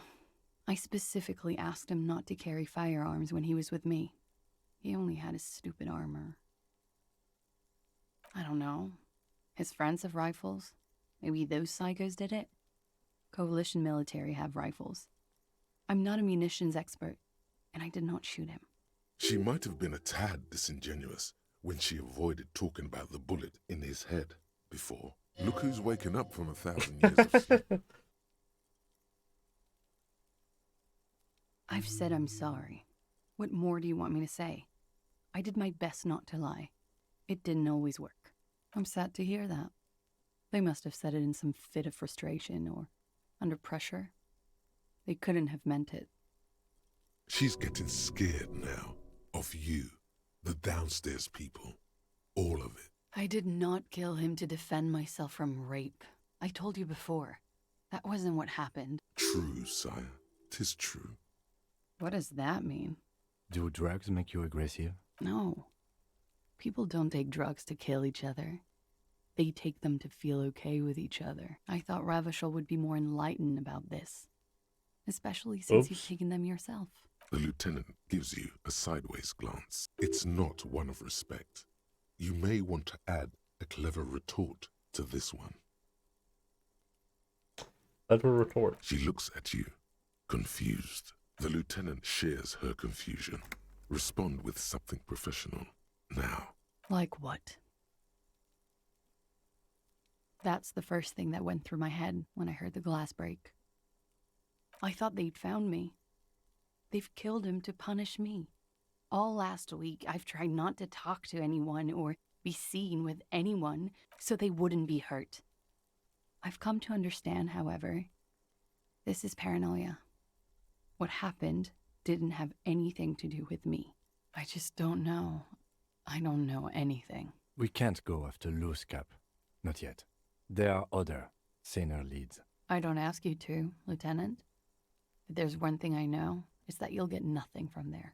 Because I'm an idiot. Which is an indicator of truth, idiot. She's nothing of the sort. You have to understand, the people around here, no one was making the call, and he kept rotting. And then they picked his clothes off, and that little fucker threw stones at him. Her jaw is clenched. Her throat moves. It takes all her strength not to cave in and sob. Once. Just one time. He kept throwing stones at him for 3 days. I could hear the thud. Thud. So I called you. I hope with all my heart it's not the last thing I do in Ravishol. She definitely called the cops. That was task complete. It could not have been a lie. That is impossible. Oh God, that was a lie too. Who made the call then? She did, of course. Last week, Angus and Titus's brother, I think he's called Tibbs, took care of it. You should have another look at that window after this. Reconstruct the scene. It's right there. Yes, you see the glass sparkling out of the corner of your eye. She nods, silently. She doesn't even smoke. Just picks up the cold coffee and holds it in her hands. He's thinking, are we done here? Or should we arrest her? She's a flight risk and she lied to you. She should be taken into custody. No, that won't be necessary. Just leave her alone. She's been through enough. She doesn't need this police brutality. This guy won't budge. You have to wake Multiface up, forcefully, if you want to continue pushing her. Who? What? Dear God, you've been lied to. She could have killed her lover and lied to everyone. She's not candid at all.